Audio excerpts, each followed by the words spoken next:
Twelfth की physics में आज नेक्स्ट टॉपिक शुरू कर रहे हैं ऑल्टरनेटिंग करंट एसी। चलिए तो ट्वेल्थ की फिजिक्स में आज शुरू कर रहे हैं एसी। देखते हैं एसी के बारे में। देखिए ऑल्टरनेटिंग करंट एसी, इस चैप्टर में हम ये 7 आर्टिकल्स पढ़ेंगे। एक तो फंडामेंटल ऑफ एसी, एक नेक्स्ट आर्टिकल हो जाएगा कंपोनेंट्स एलसीआर सर्किट, और थर्ड आर्टिकल्स हो जाएगा रेजोनेंस, फिर आएगा पावर इन एसी सर्किट, फिर आएगा चॉक कॉइल्स, और फिर आएगा पैरेलल एलसी सर्किट, और उसके बाद एलसी ऑक्सीलेशन। ठीक है, तो ये 7 आर्टिकल्स में चैप्टर को फिनिश करेंगे। देखिए चैप्टर को स्टार्ट करने से मैं आपको बता दूं, इसकी एक हाथों हाथ क्या है, एक रिवीजन सीरीज भी डालेंगे। कुछ बेसिक सी बातें इसमें बताते चल रहे हैं, जिससे आपको चैप्टर का बेस पता चल जाए, और जब बेस पता चल जाए तो कुछ और अच्छे से, कुछ थोड़े से और डिफिकल्ट एग्जाम्पल इसमें ले लेंगे, वो रिवीजन में सब। चलिए पहले आर्टिकल में अगर हम बात करें तो पहले आर्टिकल का ए पार्ट अगर हम देखें तो इसमें है required condition for AC. AC होती क्या है? एसी क्या होगा, देखिए कह रहा है it must repeat it's self after a certain interval, all values must be repeated. क्या होगा? It must change its direction. दो बातें हैं, ऐसे कोई भी जैसे इलेक्ट्रिक पोटेंशियल हो या करंट हो तो उसको एसी करंट कब बोलेंगे? ऐसी करंट जिसकी क्या हो जाए, ऑल वैल्यूज क्या हो, रिपीट हो, और जो अपनी डायरेक्शन को भी क्या कर रही हो, चेंज कर रही हो। तो ऐसी करंट जो अपनी ऑल वैल्यू को रिपीट करे और अपनी डायरेक्शन को भी क्या करे, चेंज करे, मगर उसकी डायरेक्शन सेम ना रहे, डायरेक्शन भी क्या करे, एक रेगुलर इंटरवल में चेंज करे। डायरेक्शन और मैग्नीट्यूड क्या करे, एक रेगुलर इंटरवल के बाद क्या करे, रिपीट करे। ऑल डायरेक्शन को भी, ऑल मैग्नीट्यूड को भी क्या करे, रिपीट करे एक रेगुलर इंटरवल के बाद, तो वो क्या कहलाता है, एसी। तो दोनों बातें ध्यान होनी चाहिए, मैग्नीट्यूड भी रिपीट होगा और सारे मैग्नीट्यूड रिपीट होंगे, और साथ में डायरेक्शन भी क्या होगी, चेंज होगी, मतलब डायरेक्शन भी रिपीट होगी। तो it must repeat it self after a certain interval, और रिपीट भी कैसा होगा, all values must be repeated. और दूसरा, it must change its direction, और साथ में अपनी डायरेक्शन को भी चेंज करेगी, दोनों वैल्यू अगर लगेगी। देखिए अगर हम बात करें डीसी की, तो डीसी में भी क्या होती है, डीसी में जो वैल्यू है वो चेंज, जो उसकी वैल्यू है वो चेंज हो सकती है, रिपीट हो सकती है, जो वैल्यू है वो रिपीट हो सकती है, मगर डायरेक्शन चेंज नहीं होती उसमें। क्लियर होगी बात? अगर डीसी की बात करें तो डीसी की जो वैल्यू है वो कांस्टेंट भी हो सकती है, चेंज भी हो सकती है, मतलब एक इंटरवल के बाद रिपीट भी हो सकती है, मगर डायरेक्शन कभी उसमें चेंज नहीं होती, इसलिए उसे डायरेक्ट करंट बोलते हैं। और इसे क्या बोल रहे हैं, ऑल्टरनेटिंग करंट। तो ऑल्टरनेटिंग करंट वो हो गया जिसमें जो क्या करे, अपनी ऑल वैल्यूज को क्या करे, एक इंटरवल के बाद रिपीट करे, और साथ में डायरेक्शन भी क्या करे, चेंज करे। देखिए इफ पॉजिटिव पार्ट इक्वल हो जाए नेगेटिव पार्ट के, then it is called as a symmetrical AC. अगर हमारे पास क्या है, जो पॉजिटिव पार्ट है इसका और नेगेटिव पार्ट है, पॉजिटिव नेगेटिव पार्ट मतलब direction, left direction right direction, अगर दोनों पार्ट क्या है, इक्वल हैं, तो ये क्या कहलाएगी, सिमेट्रिकल एसी। ठीक है, जैसे अगर हम डायग्राम में देखें तो ये हमारे पास कोई ये करंट का ग्राफ है टाइम के साथ में, ये टाइम वैल्यू हो गई और ये हो गई करंट। तो करंट की वैल्यू जीरो से बढ़ती गई, पीक वैल्यू पे पहुंची, उसके बाद डिक्रीज होकर फिर जीरो आ गई, और अब इसने डायरेक्शन क्या कर दी, बदल दी अपनी। पहले अगर मान लीजिए क्लॉकवाइज घूम रही थी, तो अब एंटी क्लॉकवाइज घूमने लगी। देखिए पहले क्लॉकवाइज, तो अब कैसे घूम जाएगी, एंटी क्लॉकवाइज। तो उसके बाद वैल्यू क्या होंगी, फिर रिपीट डायरेक्शन के साथ फिर वैल्यू क्या होंगी, नेगेटिव में बढ़ने लगी, और पीक पे पहुंच के फिर डिक्रीज होकर फिर जीरो, फिर। तो इस टाइप से क्या करेगा, ये ऑल वैल्यूज को क्या कर रहा है, रिपीट कर रहा है, और साथ में डायरेक्शन भी क्या कर रहा है, चेंज कर रहा है, किसके साथ, एक रेगुलर इंटरवल के बाद। देखिए यहां से ये पूरा ये हाफ सर्किल और हाफ सर्किल ये कंप्लीट एक वेव कहलाएगी। इसके बाद इस टाइम के बाद क्या हो गया, वैल्यू फिर वैसी की वैसी आने लगी, प्लस हाफ, प्लस जैसा प्लस हाफ था वैसे प्लस हाफ आने लगा। तो यहां से लेके यहां तक का जो टाइम है वो क्या कहलाएगा, इसका रिपीटिशन टाइम, और वही कहलाता है टाइम पीरियड। ठीक है, जिस टाइम में कोई भी वैल्यू क्या होने लगे, रिपीट हो जाए, तो वो मिनिमम टाइम क्या कहलाता है, वही टाइम क्या कहलाएगा, टाइम पीरियड। या कह सकते हैं वो टाइम जिसमें क्या कर जाए, वो एक रिवोल्यूशन कंप्लीट ले ले। एक रिवोल्यूशन का मतलब है कि ऑल वैल्यूज क्या हो चुकी हैं, रिपीट हो जाए, उसके बाद अब वापस सारी वैल्यू रिपीट होना स्टार्ट हो गई। तो ये क्या कहलाएगा, इसमें पॉजिटिव पार्ट और नेगेटिव पार्ट बिल्कुल सेम है, जितना वैल्यू पीक तक जा रहा है उतना ही पीक तक ये आ रहा है। तो इस केस में ये कहलाएगा सिमेट्रिकल एसी। अगर जैसे हम बात यहाँ करें, इसमें क्या है, अगर हम बात करें तो डायरेक्शन क्या हो रही है, देखिए अगर हम डायरेक्शन बात करें तो डायरेक्शन चेंज हो रही है, यहाँ प्लस है यहाँ माइनस है, मतलब यहाँ क्लॉकवाइज तो यहाँ एंटी क्लॉकवाइज, यहाँ फिर क्लॉकवाइज फिर एंटी क्लॉकवाइज, तो डायरेक्शन लगातार चेंज हो रही है और साथ में क्या हो रहा है, एक रेगुलर इंटरवल के बाद हो रही है। ठीक है, देखिए यह जैसा पार्ट ये था वैसा ही पार्ट फिर ये आ गया, फिर वैसा ही पार्ट आगे आ जाएगा। तो एक रेगुलर इंटरवल के बाद रिपीट हो रहा है और वैल्यू मैग्नीट्यूड भी क्या हो रहा है, चेंज हो रहा है। तो मैग्नीट्यूड चेंज भी हो रहा है और रिपीट भी हो रहा है। जैसा मैग्नीट्यूड यहाँ था देखो वैसा यहाँ गया, जैसा यहाँ था फिर यहाँ गया, जैसा मैग्नीट्यूड यहाँ चल रहा था वैसा फिर यहाँ गया। तो इसमें ऑल वैल्यूज रिपीट हो रही हैं एक रेगुलर इंटरवल के बाद और डायरेक्शन भी क्या हो रही है, चेंज। तो ये भी एसी कहलाएगी, मगर ये सिमेट्रिकल नहीं है क्योंकि जिस जैसा पॉजिटिव पार्ट है वैसा ही नेगेटिव पार्ट नहीं है। तो ये क्या कहलाएगा, अनसिमेट्रिकल एसी।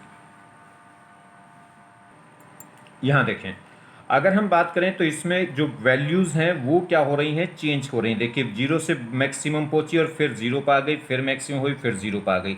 तो जो वैल्यूज़ हैं वो रिपीट हो रही हैं और ऑल वैल्यू जितनी वैल्यू यहाँ से यहाँ तक हैं वो वैल्यू सारी यहाँ रिपीट हो गई, फिर यहाँ रिपीट हो गई।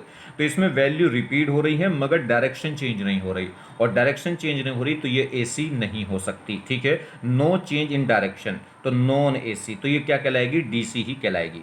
तो डीसी में मैंने आपको बताया था कि जो मैग्नीट्यूड जो वैल्यूज़ हैं वो रिपीट हो सकती हैं एक रेगुलर इंटरवल के बाद, हो भी सकती नहीं भी हो सकती, मगर डायरेक्शन उसमें चेंज नहीं होती। ठीक है, तो यह क्या कहलाएगी, डीसी कहलाएगी, ना कि एसी।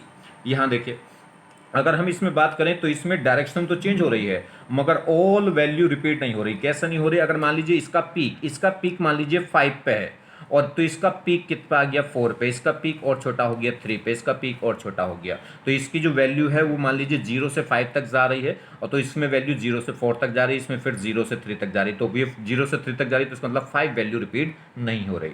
तो इसमें ऑल रिपीट तो हो रही है वैल्यू मगर ऑल वैल्यू रिपीट नहीं हो रही है। तो वैल्यू रिपीट भी हो रही है और डायरेक्शन भी चेंज हो रहा है मगर ऑल वैल्यू रिपीट नहीं हो रही है। तो ये भी क्या कहलाएगा, एसी नहीं कहलाएगा। ये क्या कहलाएगा फिर, डैम्प्ड ऑक्सीलेशन। ठीक है, ये क्या कहलाएगा, डैम्प्ड ऑक्सीलेशन।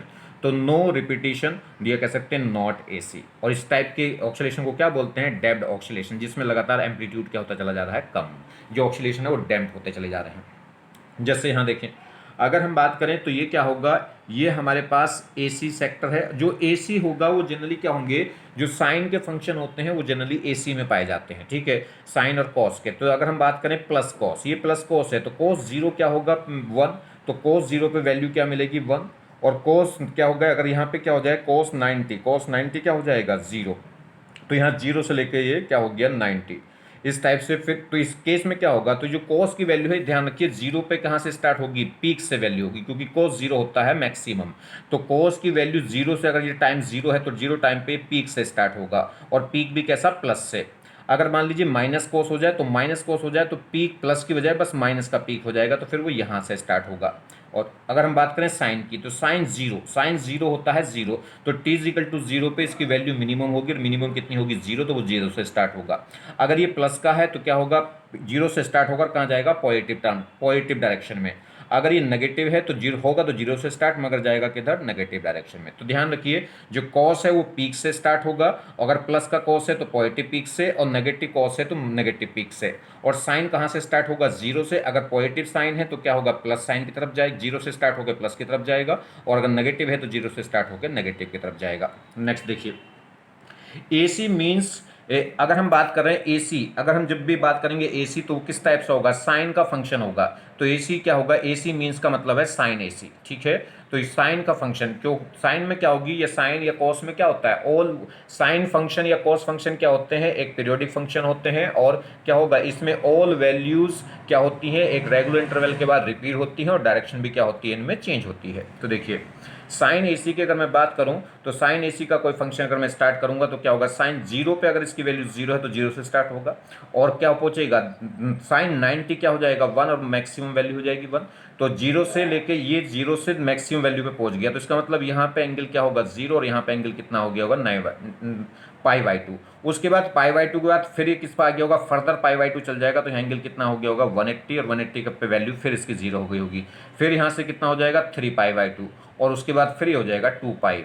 2 पाई का मतलब कंप्लीट साइकिल हो गई। कंप्लीट साइकिल में कितना एंगल आ जाएगा टोटल, 360 मतलब 2 पाई। तो देखिए पाई ए और पाई ए, तो यहाँ से यहाँ तक कितना हुआ, पाई/2, पाई/2 ये, पाई/2 ये, पाई/2 ये। तो यहाँ से लेकर यहाँ तक पाई/2, तो फिर यहाँ से यहाँ तक कितना हो गया, पाई/2 ये और पाई/2 ये, तो कितना हो गया पाई, और फिर पाई/2 यहाँ से आ गया, वो पाई बाई टू यहाँ से आ जाएगा तो कितना हो जाएगा 3 पाई बाई 4, और फिर यहाँ से पाई बाई टू यहाँ से आ जाएगा तो कितना हो जाएगा टोटल 2 पाई। तो यहाँ से यहाँ तक का ही हो जाएगा 2 पाई, और 2 पाई से क्या बनता है एक साइकिल, या कह सकते हैं 1 रिवोल्यूशन। तो हाफ रिवोल्यूशन ये और हाफ ये, और यहाँ से 1 रिवोल्यूशन में जो टाइम लगता है उसे क्या बोलते हैं टाइम पीरियड। तो ये टोटल यहाँ से लेकर यहाँ तक का जो टाइम होगा वो क्या कहलाएगा 1 साइकिल कहलाएगा, और इसमें जो टाइम लगेगा वो कहलाएगा टाइम पीरियड। अगर मैं यहाँ तक देखूँ तो मिडिल ये क्या है हाफ साइकिल, ये हाफ साइकिल ये, तो यहाँ तक का जो टाइम यहाँ तक साइकिल कितनी होगी हाफ, और टाइम कितना होगा T/2। T/2 मतलब टाइम पीरियड का हाफ। और यहाँ देखें तो केवल कितना होगा 1/4 पार्ट, 1/4 पार्ट होगा तो टाइम भी कितना होगा T/4। यहाँ तक हो गया T/2, यहाँ तक हो जाएगा 3T/4, और यहाँ तक हो जाएगा T। क्लियर। देखिए ये पीक वैल्यू होगी, ये पॉजिटिव में पीक, पॉजिटिव डायरेक्शन में पीक वैल्यू होगी कितनी I0, और ये भी पीक वैल्यू होगी, ये क्या होगी ये नेगेटिव में पीक वैल्यू होगी। ऐसे अगर हम यहाँ से यहाँ तक की बात करें तो इसे बोलते हैं पीक टू पीक। तो पीक टू पीक का डिफरेंस कितना हो जाएगा 2I0। ठीक है, तो जहाँ कैपिटल T क्या है टाइम पीरियड है, और I0 क्या है इसकी पीक वैल्यू है। चलिए, तो time taken by AC to complete one cycle is time period. तो किसी भी एसी को कंप्लीट वन साइकिल लेने में कितना एंगल सब रोटेट कर जाता है 360, या कह सकते हैं 2 पाई। तो वन साइकिल, किसी भी एसी को वन साइकिल कंप्लीट करने में जो टाइम लगेगा उसे क्या बोलते हैं टाइम पीरियड। तो time taken by AC to complete one cycle is time period, और इंडिकेट करते हैं कैपिटल टी से। तो अभी हमने जो ग्राफ देखा वो किसका ग्राफ था साइन का। साइन का क्यों था, क्योंकि वो जीरो से स्टार्ट हुआ था। ठीक है, और जीरो से स्टार्ट किधर जा रहा है, जीरो से भी स्टार्ट होकर किधर जा रहा है पॉजिटिव डायरेक्शन में, तो इसका मतलब प्लस साइन का ग्राफ था। तो यहाँ पे अगर मैं करंट की वैल्यू देखूँ तो आई इजिकल टू क्या हो जाएगी, आई इजिकल टू हो जाएगी I0 साइन ओमेगा टी, जहाँ पे I0 क्या थी पीक वैल्यू, और आई क्या है, आई कहलाएगी इंस्टेंटेनियस वैल्यू, मतलब पर्टिकुलर टाइम पे क्या वैल्यू होगी, जिस भी टाइम पे हमें निकालनी वो टाइम यहाँ रखेंगे। तो यहाँ पे क्या हो गया आई इजिकल टू हो गया I0 साइन थीटा। थीटा क्या है एंगुलर डिस्प्लेसमेंट, और उसे क्या लिख सकते हैं ओमेगा टी, और यहाँ पे ओमेगा क्या हो जाएगी एंगुलर फ्रीक्वेंसी, और टी क्या है टाइम, जिस भी टाइम पे हम क्या निकाल रहे हैं करंट निकाल रहे हैं। तो ये आई क्या कहलाएगी इंस्टेंटेनियस करंट, और I0 क्या कहलाएगी मैक्सिमम वैल्यू, या कह सकते हैं पीक वैल्यू, और ये साइन ओमेगा यहाँ पे क्या कहलाएगा एंगुलर फ्रीक्वेंसी, या ओमेगा टी पूरा क्या कहलाता है यहाँ पे फेस बोलते हैं इसको। क्या बोलते हैं इसको फेस, फेस मतलब आर्गुमेंट यानी कि एंगल। ठीक है, तो I0 क्या हो गया पीक वैल्यू हो गया, और 2I0 क्या होगा पीक टू पीक। देखिए पीक पॉजिटिव पीक क्या था I0, और माइनस पीक नेगेटिव पीक क्या था माइनस I0। तो पीक से पीक की वैल्यू का अगर डिफरेंस देखेंगे तो I0 ये और I0 ये, तो कितना हो गया था टोटल 2I0। तो 2I0 क्या है पीक टू पीक वैल्यू है। ओमेगा क्या हो गई एंगुलर फ्रीक्वेंसी है, जिसे रेडियन पर सेकंड इसकी यूनिट हो जाएगी। और एंगुलर फ्रीक्वेंसी को कैसे लिखते हैं, एंगुलर फ्रीक्वेंसी ओमेगा इक्वल होती है 2 पाई f, जहां पे f क्या होती है फ्रीक्वेंसी, ये फ्रीक्वेंसी है और ये एंगुलर फ्रीक्वेंसी है। यह फ्रीक्वेंसी को हम क्या लिख सकते हैं 1/t, 1/t मतलब टाइम पीरियड। तो ओमेगा क्या हो जाएगा 2 पाई f, या कह सकते हैं 2 पाई f की जगह लिख सकते हैं 1/t, हो जाएगा 2 पाई/t।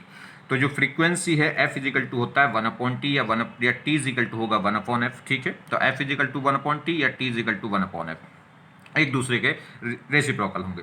तो f क्या है फ्रीक्वेंसी है, और ओमेगा क्या था एंगुलर फ्रीक्वेंसी। एंगुलर फ्रीक्वेंसी की जो यूनिट थी वो रेडियन पर सेकंड थी, मतलब कितना एंगल सब्सटेंस किया एक सेकंड में। और ये फ्रीक्वेंसी क्या है ये बताएगी फ्रीक्वेंसी, नॉर्मल फ्रीक्वेंसी जिसकी यूनिट होती है हर्ट्स, या साइकिल पर सेकंड, एक सेकंड में कितने रिवॉल्यूशन लिए हैं। ठीक है, वो तो बताती है एक सेकंड में कितना रेडियन वो चला है, कितना एंगल सब्सटेंस किया, और ये बताती है एक सेकंड में कितनी साइकिल परफॉर्म की है। 2 पाई ये एंगल होगा रेडियन में, इसे डिग्री में कन्वर्ट करना चाहेंगे तो 2 पाई का मतलब होता है 360 डिग्री। ये ठीक है, और 360 डिग्री को रिवॉल्व कंप्लीट करने में, 360 डिग्री को कवर करने में जो टाइम लगता है वो क्या कहलाता है टाइम पीरियड, या कह सकते हैं वन साइकिल। ये वन साइकिल का एंगल ही तो है। चलिए, अब जैसे एक छोटी सी प्रॉब्लम देखें, कह रहा है calculate the calculate time related to the 50 degree angle for 50 hertz AC. ये कह रहा है हमें टाइम कैलकुलेट करना है, time related to the 50 degree angle for 50 hertz AC. अगर हमारे पास फ्रीक्वेंसी कितनी हो 50 हर्ट्ज हो किसी एसी की, तो वो 50 डिग्री का एंगल कितने टाइम में सब्सटेंस करेगी। ठीक है, या 50 डिग्री रोटेट करने में उसको कितना टाइम लग जाएगा। तो सुनिए, अगर हम बात करें 360 डिग्री का मतलब 360 डिग्री में जो भी टाइम लगेगा वो क्या कहलाता है टाइम पीरियड कैपिटल टी, और 1 डिग्री में जो टाइम लगेगा वो 360 से डिवाइड कर दीजिए। तो हमें निकालना है 50 डिग्री में, तो 50 डिग्री में कितना हो जाएगा इनटू क्या कर देंगे मल्टीप्लाई। एक नॉर्मल फॉर्म बेसिक हो गया। तो अगर 360 डिग्री पे 360 एंगल रोटेट करने में जो टाइम लगता है उसे क्या बोलते हैं, टाइम पीरियड। तो इतने डिग्री में इतना टाइम लग रहा है तो 1 डिग्री में कितना लगेगा, डिवाइड कर देंगे, और 50 डिग्री में क्या होगा, मल्टीप्लाई कर देंगे। यहाँ सब सोल्व करिए। अब हमें निकालना है, अब ये कैपिटल टी हमें नहीं दे रखा, तो कैपिटल टी निकाल लेंगे। हमें क्या दे रखी, फ्रीक्वेंसी। तो फ्रीक्वेंसी इजिकल टू होती है 1/t, और फ्रीक्वेंसी हमें कितनी दे रखी है, 50। तो यहाँ से टी निकल जाएगा, तो टी इजिकल टू आ जाएगा 1/50। तो टी की जगह क्या रख देंगे, 1/50। तो टी की जगह हो जाएगा 1/50 इंटू क्या था, 50/360। 50 से 50 क्या हो जाएगा, कैंसिल हो जाएगा, तो क्या बचेगा, 1/360 सेकेंड। तो इतने टाइम लगेगा इसको 50 डिग्री रोटेट होने में। नेक्स्ट प्रॉब्लम देखिए, what is the time taken by 50 hertz AC to reach from 0 to I naught by √2। ये कह रहा है कि कितना, किसी भी एक एसी है जिसकी फ्रीक्वेंसी कितनी है, 50 हर्ट्ज है, तो उस एसी की वैल्यू को 0 से पीक बाई √2 वैल्यू पहुंचने में कितना टाइम लगेगा। इनिशियल वैल्यू क्या थी, 0 वैल्यू से एसी की वैल्यू को 0 से आई नॉट बाई √2 वैल्यू पे पहुंचने में कितना टाइम लगेगा, अगर उसकी फ्रीक्वेंसी कितनी है, 50 हर्ट्ज है। ठीक है, चलिए। और गिवन क्या है कि ये हमें गिवन है कि जो एसी की इक्वेशन है, I is equal to I naught sine omega t. Clear. तो देखिए, अगर मैं बात करूं, मेरे पास दो टाइम उसने दिए हैं, वो कह रहा है कि इतने से वैल्यू इतनी हो जाए, तो कितना टाइम लगेगा। तो इसके लिए देख लीजिए ये किस टाइम पे होगा, और फिर ये देख लेंगे किस टाइम पे होगा। बस खत्म करिए। तो एक बार तो आई की वैल्यू क्या रख दो आप, 0। आई की वैल्यू जब 0 रखोगे तो ये 0 हो गया, और ये 0 कब होगा, जब साइन ओमेगा टी की वैल्यू क्या हो, 0। और इस ये वैल्यू 0 कब होगी, जब ये वैल्यू क्या हो जाए, 0। तो अगर मैं टाइम, और ये वैल्यू 0 कब होगी, जब टाइम क्या रख दें, 0। तो देखिए, अगर मैं टी को क्या करूं, अगर मैं आई को क्या कर दूंगा, 0। आई को 0 रखूं तो ये ओवरऑल क्या हो गया, 0 हो गया। और 0 कब होगा, जब साइन 0 की वैल्यू 0 हो। तो ओमेगा टी क्या होना चाहिए, 0। और ओमेगा टी 0 कब होगा, जब टाइम क्या हो जाए, 0। तो अगर टी इजिकल टू 0 रखेंगे यहाँ पे, तो ये क्या वैल्यू क्या हो जाएगी, आई की वैल्यू 0 आ जाएगी। तो एक टाइम तो आ गया जी, आई जो ए सी की वैल्यू है वो 0 होगी किस पे, 0 टाइम पे। अब बात कर लेते हैं कितनी, आई नॉट बाई √2। तो देखिए, अब आई की जगह क्या रख दें, आई नॉट बाई √2।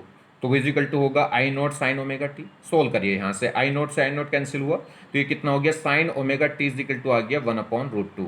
अब साइन थीटा की वैल्यू 1/√2 किस पे होती है, 45 डिग्री पे। तो इसका मतलब ये एंगल कितना हो गया, 45, या कह सकते हैं ओमेगा टी की वैल्यू कितनी हो गई, 45। 45 को मैं क्या लिख सकता हूँ, π/4।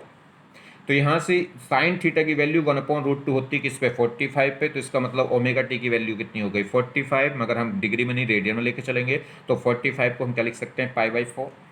बस सोल्व करिए। अब तो हमें क्या निकालना है, टी निकालना है। तो ओमेगा कहाँ आ जाएगा, अपोन में। तो ये क्या हो गया, t/4 इंटू अपोन में क्या होगा, ओमेगा। और ओमेगा क्या होता है, ओमेगा होगा 2πf या 2π/t, और वो अपॉन टी कहाँ पहुँच गया, ऊपर।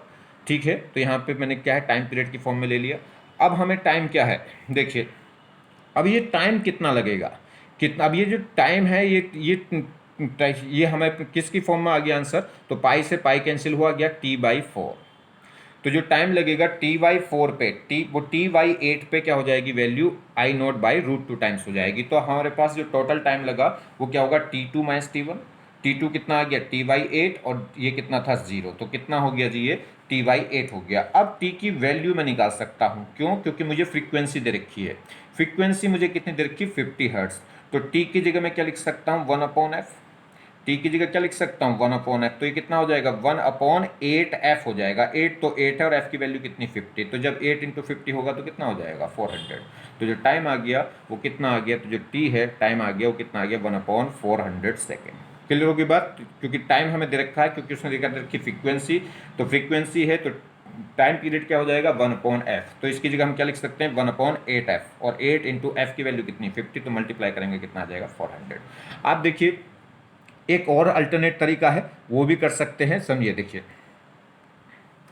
ऑल्टरनेट तरीका क्या है कि आई इजिकल टू दे रखा था I naught sine omega t. Clear हो गई बात। तो ये अगर हम बात करें तो यहाँ पे क्या है, ये आई की वैल्यू 0 कब थी, जब ये वैल्यू 0 हो जाए, मतलब कितना एंगल हो जाए, थीटा क्या हो जाए, 0। ठीक है, अगर भाई ये देखिए, आई हमें क्या करना है, 0 करना है। तो 0 कब होगा, जब इसकी वैल्यू 0 हो जाए। और साइन थीटा की वैल्यू 0 जब होगी, जब थीटा क्या हो जाए, 0। तो एक तो थीटा किस पर आ जाएगा, 0 पे। एक हमें आई की वैल्यू करनी थी आई नॉट बाई √2। तो इसका मतलब है कि आई नॉट तो यहाँ है ही, तो साइन थीटा की वैल्यू कितनी होनी चाहिए, 1/√2। और साइन थीटा की वैल्यू 1/√2 किस एंगल पर होती है, 45 पे, मतलब π/4 पे। तो इन दोनों का डिफरेंस अगर हम देखें तो कितना आ गया, π/2। तो बस यहाँ से तो देखिए, अब हमारे पास अगर टाइम की बात करें तो जो अगर मैं क्या निकालना चाहता हूँ, मैं टाइम निकालना चाहता हूँ, तो टी इज इक्वल टू क्या होगा, आप डायरेक्ट फॉर्मूला लगा सकते हैं। टी इज इक्वल टू अगर हम देखें तो T upon 2 pi into delta theta. कैसे आया जी ये?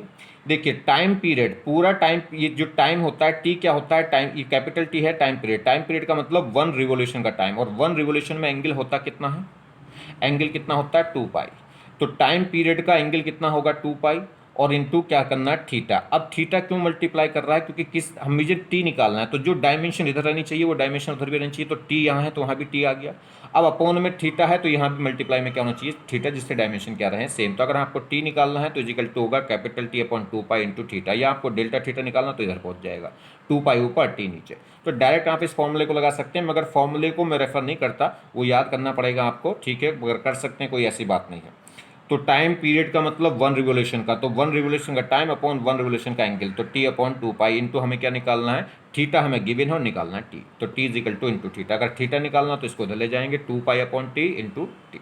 चलिए खैर, तो यहाँ वैल्यू रखी, इस फॉर्मूले में इसको पुट कर लिया। तो जब मैं टाइम निकालूंगा यहाँ से, तो टी इज इक्वल टू क्या आएगा, टी इज इक्वल टू आएगा टाइम पीरियड अपॉन 2 पाई, ये तो फॉर्मूले में हो गया, into delta theta. Delta theta कितना है जी हमारे में, जो थीटा का अंतर है, डिफरेंस है, वो कितना आ गया पाई/4, क्योंकि देखिए थीटा 2 माइनस थीटा 1 वो कितना आएगा पाई/4, यहाँ वैल्यू रख दी पाई/4 की। इससे सोल्व करेंगे, पाई से पाई कट, तो टी अपॉन 8, और टी की वैल्यू हम रख सकते हैं कितनी, 1/f, और एफ की वैल्यू कितनी है 50 हर्ट्ज। चलिए क्या सेम ये कह रहा है, सेम एज द एबव, जैसे ऊपर क्वेश्चन दे रखा है, अब इसी क्वेश्चन को बदल दें कि आप बताइए वो टाइम बताइए जिस टाइम में आई की वैल्यू I0/√2 से बढ़ के कितनी हो जाए, I0/√2। ठीक है, ये I1 हो गई, ये I2 हो गई। तो अगर वैल्यू, करंट की जो वैल्यू है, AC करंट की वैल्यू इतने से इतनी होने के लिए कितना टाइम लगेगा। तो अब देखिए, अगर मैं बाई 2 की वैल्यू देखूं, तो y2 की वैल्यू, ये आई की वैल्यू I0/2 कब होगी, जब साइन थीटा की वैल्यू कितनी हो जाए बाई 2, और साइन थीटा बाई 2 कब होगा, 30 डिग्री पे। साइन 30 कितना होता है, 1/2, तो इसका मतलब यहाँ पे एंगल कितना हो गया, अगर थीटा 1 की बात करूँ तो वो 30 डिग्री, और 30 डिग्री को हम क्या लिख सकते हैं, पाई/6। अब ये I0/√2 कब होगा, I0 तो I0 है, बाई√2 कब होगा, जब साइन थीटा की वैल्यू y√2, और y√2 किसको होगी 45, और 45 को क्या लिख सकते हैं, पाई/4। तो ये हो गया थीटा 1, ये हो गया थीटा 2, दोनों का डिफरेंस निकाल लो डेल्टा थीटा। अगर आप डेल्टा थीटा निकालेंगे तो थीटा 2 माइनस थीटा 1, तो पाई/4 माइनस पाई/6 कितना हो गया, सोल्व होके पाई/12, बस रख दीजिए वैल्यू। हमें टाइम निकालना है, तो T upon 2 pi into delta theta, delta theta कितना आ गया, पाई/12, तो पाई से पाई जाएगा, कितना हो गया, टी अपॉन 24। टी की वैल्यू हमें पता है कितनी, 1/f, और एफ हमें पता है कितनी, 50। नेक्स्ट देखिए, डोमेस्टिक सप्लाई, इस पे क्वेश्चन पूछ लेता है। डोमेस्टिक सप्लाई का मतलब जो पावर हमारी क्या है, जो बिजली, जो ट्रांसफार्मर से हमारे घर में जो बिजली आती है, ठीक है, ट्रांसफार्मर से जो हमारे घर में बिजली आती है, कह सकते हैं यहाँ पे जो हमारे घर पे जो सप्लाई होती है बिजली, उसका अगर इंडिया की बात करें तो इंडिया में क्या है, जो लाइट सप्लाई होगी घरों में, उसका वोल्ट कितना होता है, 220 वोल्ट, और फ्रीक्वेंसी होती है 50 हर्ट्ज। मगर यही अगर बात करें यूएसए में, अमेरिका में, तो वोल्ट क्या होता है, 110 वोल्ट, और फ्रीक्वेंसी कितनी होती है 60 हर्ट्ज। वे जो सप्लाई करते हैं वो ये करते हैं, और हमारे यहाँ जो सप्लाई है वो ये। इन दोनों में अंतर क्या है, दोनों में कहाँ नुकसान है, कहाँ फायदा है। अगर हम बात करें इंडिया की, तो इसमें फ्रीक्वेंसी कम रखी गई, वोल्टेज ज़्यादा रखा गया है। तो इसका मतलब यह है कि ये क्या कर सकता है, वोल्टेज ज़्यादा है तो आपके घर के जो डिवाइस हैं वो खराब होने के चांसेस ज़्यादा होंगे, क्योंकि वोल्टेज ज़्यादा आ रही है, उसको फूंक सकता है। मगर क्या होगा, फ्रीक्वेंसी कम है तो एनर्जी का लॉस, जो लाइट है, इलेक्ट्रिसिटी है, उसकी एनर्जी का लॉस क्या होगा, कम होगा। तो पावर हाउस से वहाँ से, यानी कि पावर हाउस से आपके घर तक, या कह सकते हैं जो ट्रांसफार्मर है, जो भी बिजली घर है, वहाँ से आपके घर तक आने में जो लाइट लगेगी, उसका एनर्जी का लॉस कम होगा। फ्रीक्वेंसी जितनी कम होगी उतनी एनर्जी लॉस कम होगी। तो ये क्या चाहते हैं इंडिया वाले, कि हमारी एनर्जी, हमारी लाइट की एनर्जी कम लॉस हो, आपके डिवाइस खराब हो जाए, हो जाने दो, ठीक है, उसकी ज़्यादा चिंता नहीं है, लाइट बचाने की चिंता ज़्यादा है। मगर अमेरिका में क्या है, फ्रीक्वेंसी ज़्यादा होती है, मतलब ये अपनी, इनकी जो एनर्जी, जो करंट ट्रांसफर में एनर्जी ज़्यादा वेस्ट होती है, मगर आपकी डिवाइस इनके लिए इंपॉर्टेंट है। ये आपके डिवाइस को क्या रखना चाहते हैं, सेफ रखना चाहते हैं, ठीक है, जिससे वोल्टेज क्या देते हैं, कम। वोल्टेज कम होगा तो डिवाइस के खराब होने के, बल्ब के फ्यूज होने के चांसेस कम होंगे। क्लियर होगी बात। तो ये ध्यान रखेंगे, डोमेस्टिक सप्लाई इंडिया में क्या है, 220 वोल्ट और 50 हर्ट्ज फ्रीक्वेंसी, और यूएसए में क्या है, वो 110, इसका हाफ, 110 वोल्ट और 60 hertz frequency. Next, instantaneous value. Instantaneous value मतलब किसी भी पर्टिकुलर इंस्टेंट ऑफ टाइम पे, किसी भी टाइम पे जो वैल्यू है एसी की, वो क्या कहलाएगी, इंस्टेंटेनियस वैल्यू। तो वैल्यू एट ए इंस्टेंट या वैल्यू एट ए टाइम, ठीक है, वैल्यू या वैल्यू कह सकते हैं value at a particular time पे जो वैल्यू है उसे क्या बोलेंगे, इंस्टेंटेनियस वैल्यू। जैसे आई इज इक्वल टू, ये एक एसी की इक्वेशन है, एसी करंट की, आई इज इक्वल टू है आई नॉट साइन ओमेगा टी। तो यहाँ पे जो आई है वो क्या होगा, इंस्टेंटेनियस वैल्यू कहलाएगी, जो जैसे जैसे टाइम यहाँ बदलेंगे वैसे वैसे इसकी वैल्यू क्या हो जाएगी, चेंज हो जाएगी। अगर मैं जीरो टाइम पे बात करूँ तो जीरो टाइम पे वैल्यू कितनी हो जाएगी, अगर t इजिकल टू जीरो रख दिया तो साइन जीरो क्या हो जाएगा, जीरो, तो पूरी वैल्यू क्या हो जाएगी, जीरो। तो इंस्टेंटेनियस वैल्यू अगर मैं इनिशियल करंट की बात करूं तो वो कितनी हो जाएगी, इसमें जीरो हो जाएगी। तो जैसे जैसे टाइम की वैल्यू चेंज करेंगे वैसे वैसे इसकी वैल्यू क्या होगी, चेंज। तो ये क्या बताएगा, instantaneous value of AC current. चलिए जैसे एक फॉर्मूला देखें, और ये क्या है, मैं बता ही चुका हूं, ओमेगा क्या है यहाँ, एंगुलर फ्रीक्वेंसी, और ये ओमेगा टी पूरा क्या कहलाता है, फेस। अभी बताएंगे।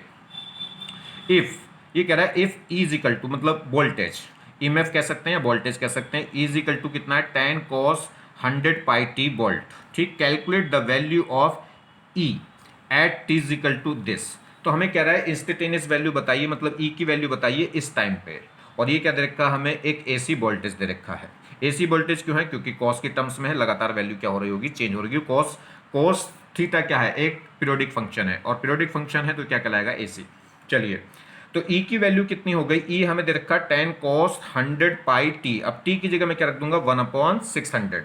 तो T की जगह मैंने 1/600 रख दिया। यहाँ से सोल्व करिए इसको, ये दोनों जीरो कट हो गए, तो क्या बचा, T/पाई/6। और पाई/6 क्या होगा, पाई कितना होता है, 180। अगर 80 को 6 से डिवाइड करूंगा तो कितना जाएगा, 3। तो ये कितना होगा, 30 डिग्री। और 30 डिग्री पे cos 30 डिग्री कितना होता है, √3/2। बस सोल्व करिए, 2 से 5 कट करेंगे, कितना होगा, 5√3 वोल्ट। तो अगर हम बात करें टाइम कितना, 1/600 सेकेंड पे जो वोल्टेज है वो कितना होगा, 5√3 वोल्ट। तो ये क्या आ गई, इंस्टेंटेनियस वैल्यू आ गई किसकी, वोल्टेज की, एसी वोल्टेज की, किस टाइम पे, 1/600 सेकेंड पे। पीक वैल्यू मतलब maximum possible value of AC. तो देखिए जैसे किस इंडिकेट करते हैं, आई नोट से। तो आई की वैल्यू मैक्सिमम कब हो सकती है, जब साइन थीटा क्या हो जाए, मैक्सिमम। और साइन थीटा मैक्सिमम कितना हो सकता है, 1। और जब साइन थीटा कितना हो गया, 1, तो उस केस में आई इक्वल हो गई आई नोट के। तो आई नोट ही क्या होती है, पीक वैल्यू। तो maximum possible value of AC. तो देखिए जैसे मुझे कुछ करंट दे रखी है कि I1, I2, I3, I4, वो कह रहा है इनकी पीक वैल्यू बताइए। तो ये I is equal to, I1 कितना है, 10 साइन ओमेगा टी। अगर मैं इसे कंपेयर करूं किससे, I is equal to I naught sine omega t से, तो आई नॉट की वैल्यू किसके इक्वल है, 10। और आई नॉट ही तो होती है पीक वैल्यू। तो इसकी मैक्सिमम पीक वैल्यू कितनी होगी, 10 हो सकेगी। और वो कब होगी, जब ये वैल्यू कितनी हो जाए, 1। तो यहाँ पे पीक वैल्यू कितनी होगी, 10। अगर हम बात करें इसकी, तो ये क्या है, दिस सम है, ये डीसी है और ये एसी है, क्योंकि ये तो फिक्स है 3। तो ये डीसी प्लस एसी दोनों का सम है, और दोनों का सम है, तो इसमें पीक वैल्यू कैसे निकालें। तो इसकी पीक वैल्यू कितनी है, इसकी पीक वैल्यू है 4, और इसकी पीक वैल्यू कितनी, ये तो हमेशा ये तो डायरेक्ट इसके साथ जुड़ जाएगी, सेम डायरेक्शन में होंगी ये, और सेम डायरेक्शन में हो जाएगी। तो 3 + 4 आपस में, इसकी पीक वैल्यू हो गई, एसी से पीक वैल्यू आ रही 4 और डीसी से पीक वैल्यू कितनी आ रही, 3। अब 4 और 3 ये क्या सेम डायरेक्शन में है, क्या अपोजिट डायरेक्शन में है, ये सेम डायरेक्शन में होंगी। ठीक है, तो इसकी ये और ये क्या होंगी, सेम डायरेक्शन में आएंगी, तो इसलिए दोनों आपस में ऐड हो जाएंगी, और कितना हो जाएगा, 7। तो 3 + 4 कितना आ जाएगा, 7। तो यहाँ पे जो पीक वैल्यू आएगी वो कितनी आ जाएगी, 7। क्यों आ गई, क्योंकि एक जो एसी है वो डीसी के डायरेक्ट डायरेक्शन में आएगी, और सेम डायरेक्शन में आएगी, तो ऑर्डिनरी अलजेब्रिक सम से ऐड हो जाएंगी। मगर बात करिए यहाँ, ये क्या है, ये direct 120 sign omega t plus cos omega t. Sign omega T या कॉस ओमेगा टी की जो मल्टी, साइन ओमेगा टी एक क्या है, पीरियोडिक फंक्शन है, कॉस ओमेगा टी भी एक पीरियोडिक फंक्शन है, मगर sign omega T into cos omega T ये पीरियोडिक फंक्शन नहीं है। तो इसे पहले क्या करना पड़ेगा, या तो केवल साइन की टर्म्स में कन्वर्ट करिए, या कॉस की। आपने पढ़ा है 2 sine theta cos theta is equal to हो जाता है साइन 2 थीटा। तो मैं 60 इस 120 को लिख सकता हूँ 60 इंटू 2, 60 इंटू 2। तो 2, अब ये जो 2 है, 2 साइन थीटा कॉस थीटा क्या हो जाएगा, साइन 2 थीटा। ऐसे समझिए, ये जो I3 है ये क्या है, अगर हम बात करें 2 साइन थीटा कॉस थीटा क्या हो जाता है, साइन 2 थीटा। तो यहाँ पे क्या करेंगे, जो 120 था, 120 को हम लिख लेंगे 2 इंटू 60। तो 60 तो ऐसे रहेगा, और वो 2 जो है वो 2 कहाँ चला जाएगा, इनके साथ में मल्टीप्लाई होकर क्या बन जाएगा, साइन 2 थीटा। अब 2 थीटा का मतलब 2 ओमेगा टी, क्योंकि यहाँ पे थीटा था कितना, ओमेगा टी। तो ये क्या हो जाएगा, तो इस 120 को हम लिख लेंगे 60 इंटू 2, और sign omega T into cos omega T, 2 sign omega T cos omega T क्या हो जाएगा, साइन 2 ओमेगा टी। ठीक है, तो ये फाइनल टर्म्स आ जाएगी। तो इसी अब इस इक्वेशन में देखिए, अब ये पीरियोडिक फंक्शन है क्योंकि केवल साइन का फंक्शन है। वो अलग बात है कि अब इसकी फ्रीक्वेंसी कितनी है, 2 ओमेगा। पहले फ्रीक्वेंसी कितनी थी, ओमेगा। तो अब यहाँ फ्रीक्वेंसी कितनी हो गई, 2 ओमेगा। मगर अब ये साइन का फंक्शन आ गया तो ये क्या हो गया, पीरियोडिक फंक्शन हो गया। तो अब यह एसी हो गई, और एसी हो गई तो इसकी पीक वैल्यू क्या होगी, 60। तो इसमें पीक वैल्यू कितनी आ गई, तो इसमें पीक वैल्यू कितनी हो जाएगी, 60। और उस केस में इक्वेशन क्या हो जाएगी, ये हो जाएगी 60 साइन 2 ओमेगा टी, और यहाँ फ्रीक्वेंसी कितनी हो जाएगी उस केस में, 2 ओमेगा।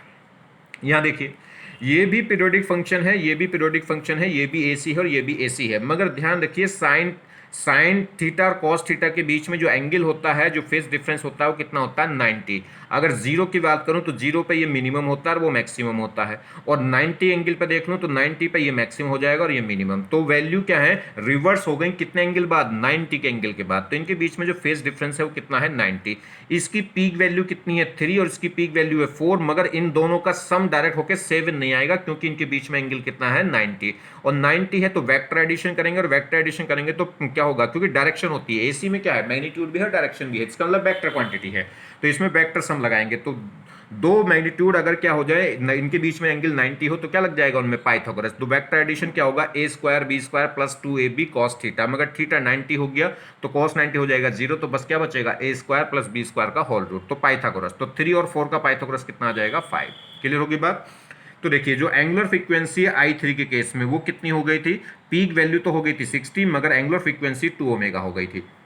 अगर I4 की बात करें तो इसमें एक की पीक वैल्यू है 3 और एक की पीक वैल्यू है 4। तो अगर एक 4, अगर ये कॉस है तो ये क्या होगा, साइन, और उनके बीच में एंगल क्या होगा, 90। तो जब इनका रिजल्टेंट निकाल लेंगे तो वो रिजल्टेंट 3 + 4 7 नहीं होगा, ये वेक्टर एडिशन को फॉलो करेगा, और क्या हो जाएगा, 3 का स्क्वायर प्लस 4 का स्क्वायर, कितनी वैल्यू आ जाएगी, 5। तो पीक वैल्यू 7 ना होकर कितनी आएगी, 5। यहाँ देखिए, बड़ा अच्छा क्वेश्चन है। ये होमवर्क में दिया था बच्चों को, मैं होमवर्क में देता हूं, चलिए आपको बता देंगे। ये देखिए, I = है 4 sine omega t plus cos omega t plus 4 sine omega t plus π/4। इस ये पीरियोडिक, ये भी क्या है, एसी है, ये भी एसी है और वो भी एसी है। इन दोनों का फेज क्या है, एक तरीके से इन दोनों के बीच में फेज डिफरेंस कितना है, 90। ये साइन है और ये कॉस है। साइन और कॉस में अगर यहां से देखूं तो फेस सेम दिखाई दे रहा है, मगर साइन और कॉस में ऑलरेडी फेस कितना होता है, 90 का। तो इसकी पीक वैल्यू है 4 और इसकी पीक वैल्यू भी 4, मगर दोनों एक दूसरे के बीच में एंगल कितना है, 90। और 90 है तो क्या होगा, अगर मैं बात करूं तो इनके बीच में एंगल क्या होगा, 90।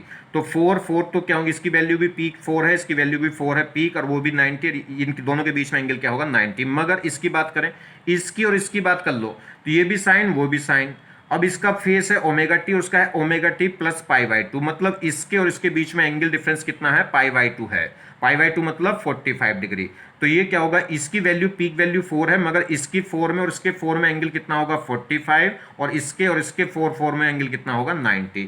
तो इस तरीके से आप इसको कर सकते हैं। मैं अगर थोड़ा सा डायग्राम थोड़ा सा बता दूं, देखिए ये क्या होगा, अगर ये वाला 4 कहाँ है, अगर ये वाला 4 ये है तो ये वाला 4 कहाँ होगा, यहाँ होगा बेटा, ठीक। और ये वाला 4 कहाँ होगा, ये वाला 4 होगा इस ओमेगा टी प्लस π/2, यानी कि इस वाले एंगल से 45 बड़ा। तो ये 45 कहाँ जाएगा, इधर कहीं, ये इससे क्या बना रहा होगा, 45। जब इससे 45 हो गया तो उससे भी क्या हो जाएगा, 45। ये भी कितना होगा, 4।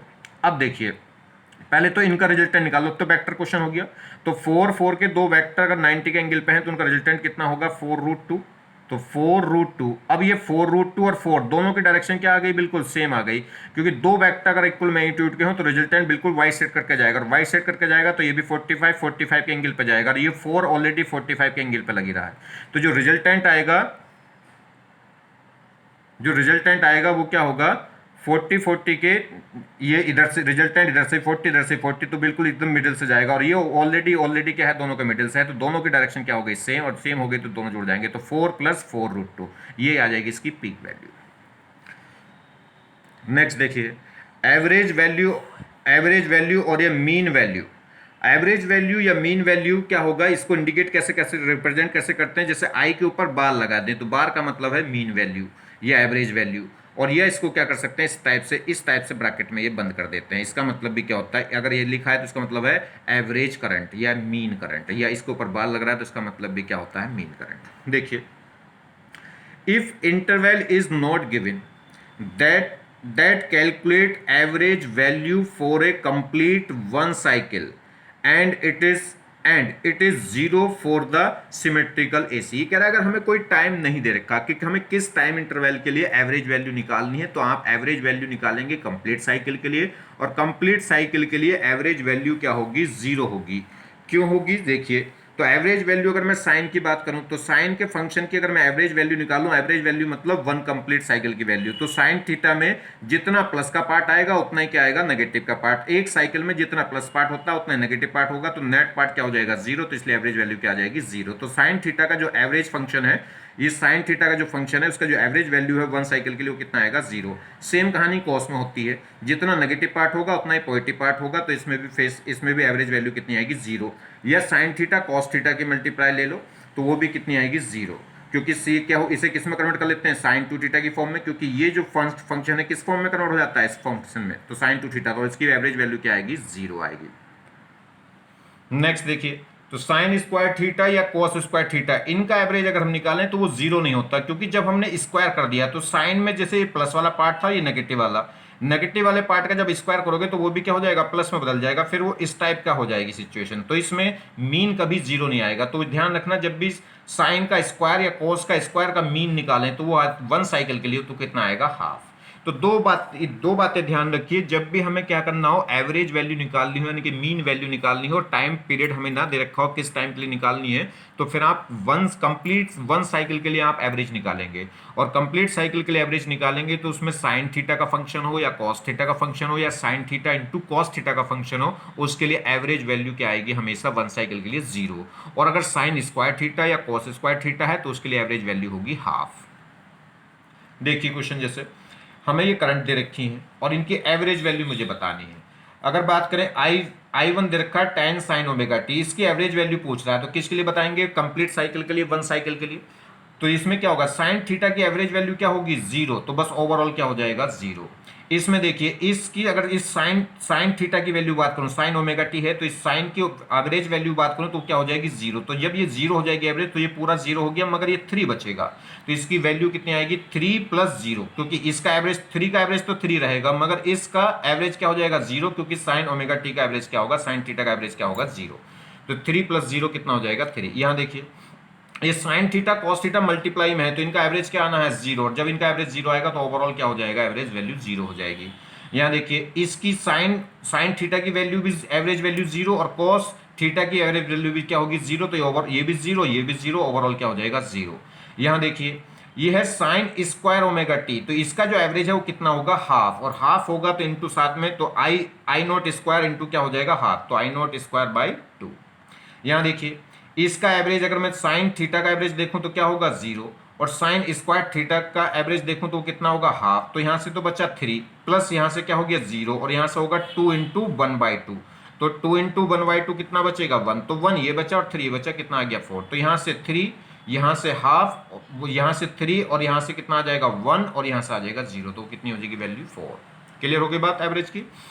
नेक्स्ट देखिए, ये कह रहा है average value if equation is given, अगर हमें क्या है, इक्वेशन कोई गिवन है, उसके लिए एवरेज वैल्यू निकालनी है, तो क्या करेंगे, इंटीग्रेशन मतलब टोटल सम। इंटीग्रेशन क्या बताता है हमें, टोटल सम को ही तो बताता है, यहां से लेकर यहां तक का सम। तो एवरेज क्या होगा, total sum divided by total interval, जिस भी इंटरवल के लिए निकाल रहे हैं, तो क्या होगा, एवरेज वैल्यू आएगी इंटीग्रेशन वैल्यू डिवाइडेड बाय क्या करेंगे, टोटल टाइम इंटरवल, ये कह सकते हैं इंटरवल। तो इंटीग्रेशन डिवाइडेड बाय इंटरवल, समझिए। जैसे ये कह रहा है इफ द वेलोसिटी हो, करंट हो, कुछ भी हो, इससे कोई फर्क नहीं पड़ रहा, कोई भी क्वांटिटी। ये कह रहा है if velocity of the particle is, एक पार्टिकल है जिसकी वेलोसिटी टाइम के साथ में वेरी कर रही है, कितनी है, 2t + 9 मीटर पर second. Calculate average velocity from t = 1 second to t = 5 second. t = 1 से लेकर t = 5 के बीच में इस पार्टिकल की एवरेज वेलोसिटी बताइए। तो मैंने आपको क्या बताया, इसका इंटीग्रेशन और डिवाइडेड बाय टोटल इंटरवल। तो क्या करेंगे, तो एवरेज वैल्यू क्या होगा, इंटीग्रेशन करेंगे किसके रेस्पेक्ट में, टाइम के रेस्पेक्ट में। देखिए, वेलोसिटी मुझे निकालनी, एवरेज वेलोसिटी निकालनी, तो वेलोसिटी का इंटीग्रेशन और divided by time. Divided by time क्यों कर रहे हैं, क्योंकि टाइम से ही क्या कर रहे हैं, टाइम के रेस्पेक्ट में इंटीग्रेशन निकाल रहे हैं। तो टाइम के रेस्पेक्ट में हमें एवरेज वैल्यू निकालनी, तो जिसके रेस्पेक्ट में हमें एवरेज वैल्यू निकालनी है, उस जिस इंटरवल के लिए हमें एवरेज वैल्यू निकालनी है, उसी इंटरवल से क्या करेंगे, उसी इंटरवल का इंटीग्रेशन करेंगे और डिवाइडेड बाई उसी इंटरवल से क्या कर देंगे, डिवाइड। टाइम से टाइम कट जाएगा तो देखो डायमेंशन क्या हो जाएंगी, बिल्कुल सेम। किसकी डायमेंशन आ जाएगी, वेलोसिटी की। भाई ये वेलोसिटी है, इसमें मल्टीप्लाई कर दिया मैंने टी की, तो डिवाइडेड बाई टी कर दिया। तो हमें एवरेज वैल्यू निकालनी वेलोसिटी की, तो वेलोसिटी का इंटीग्रेशन लेंगे और डिवाइडेड बाई टाइम। टाइम क्यों, क्योंकि टाइम की मल्टीप्लाई, टाइम के रेस्पेक्ट में ही इंटीग्रेशन दे रहे हैं। तो v इंटू डी टी ऐसे लिखेंगे, v into D T divided by D T. तो t से t कट जाएगा और ये dt और ये डेल्टा t इक्वल होगा, बिल्कुल इक्वल होगा क्योंकि इंटीग्रेट कर रहे हैं हम यहाँ। कहाँ से इंटीग्रेट करेंगे, t1 से लेकर t2 तक। t1 है 1 और t2 कितना है 5। तो v dt को इंटीग्रेट कर देंगे और डिवाइडेड बाई क्या कर देंगे, डेल्टा t। ठीक है, चलिए डेल्टा t मतलब t2 माइनस t1 और लिमिट हो गई t1 से t2 तक। रखिए इसका इंटीग्रेशन करिए, t का इंटीग्रेशन, तो T square by two, T का जब इंटीग्रेशन करूंगा तो कितना हो जाएगा, 2 स्क्वायर बाई 2, 2 से 2 कटेगा तो क्या बचेगा, टी स्क्वायर। 9 का इंटीग्रेशन होगा तो 9t, ठीक। और अपॉन क्या होगा, लिमिट रखिए, लिमिट क्या है 0 से वो 1 से 5 और डिवाइडेड बाई क्या होगा, total time, total time interval मतलब t2 minus t1, t2 minus t1 कितना होगा, 5 माइनस 1 मतलब 4। अपर लिमिट रख दीजिए एक बार इसमें, एक बार अपर लिमिट माइनस एक बार लोअर लिमिट। अपर लिमिट रखूंगा यहाँ पे 5, तो देखिए 5 का स्क्वायर कितना हो गया 25 प्लस 9 इंटू 5 कितना 45, तो 25 प्लस 45 कितना आ गया 70। माइनस करेंगे, आपके टी की वैल्यू 1 रखें, तो 1 का स्क्वायर 1 और यहाँ से कितना आ गया 9, तो कितना हो गया ये 10। तो 70 माइनस 10 डिवाइडेड बाई क्या होगा 4। तो यहाँ से 60/4 कितना आ गया 15 मीटर पर सेकेंड।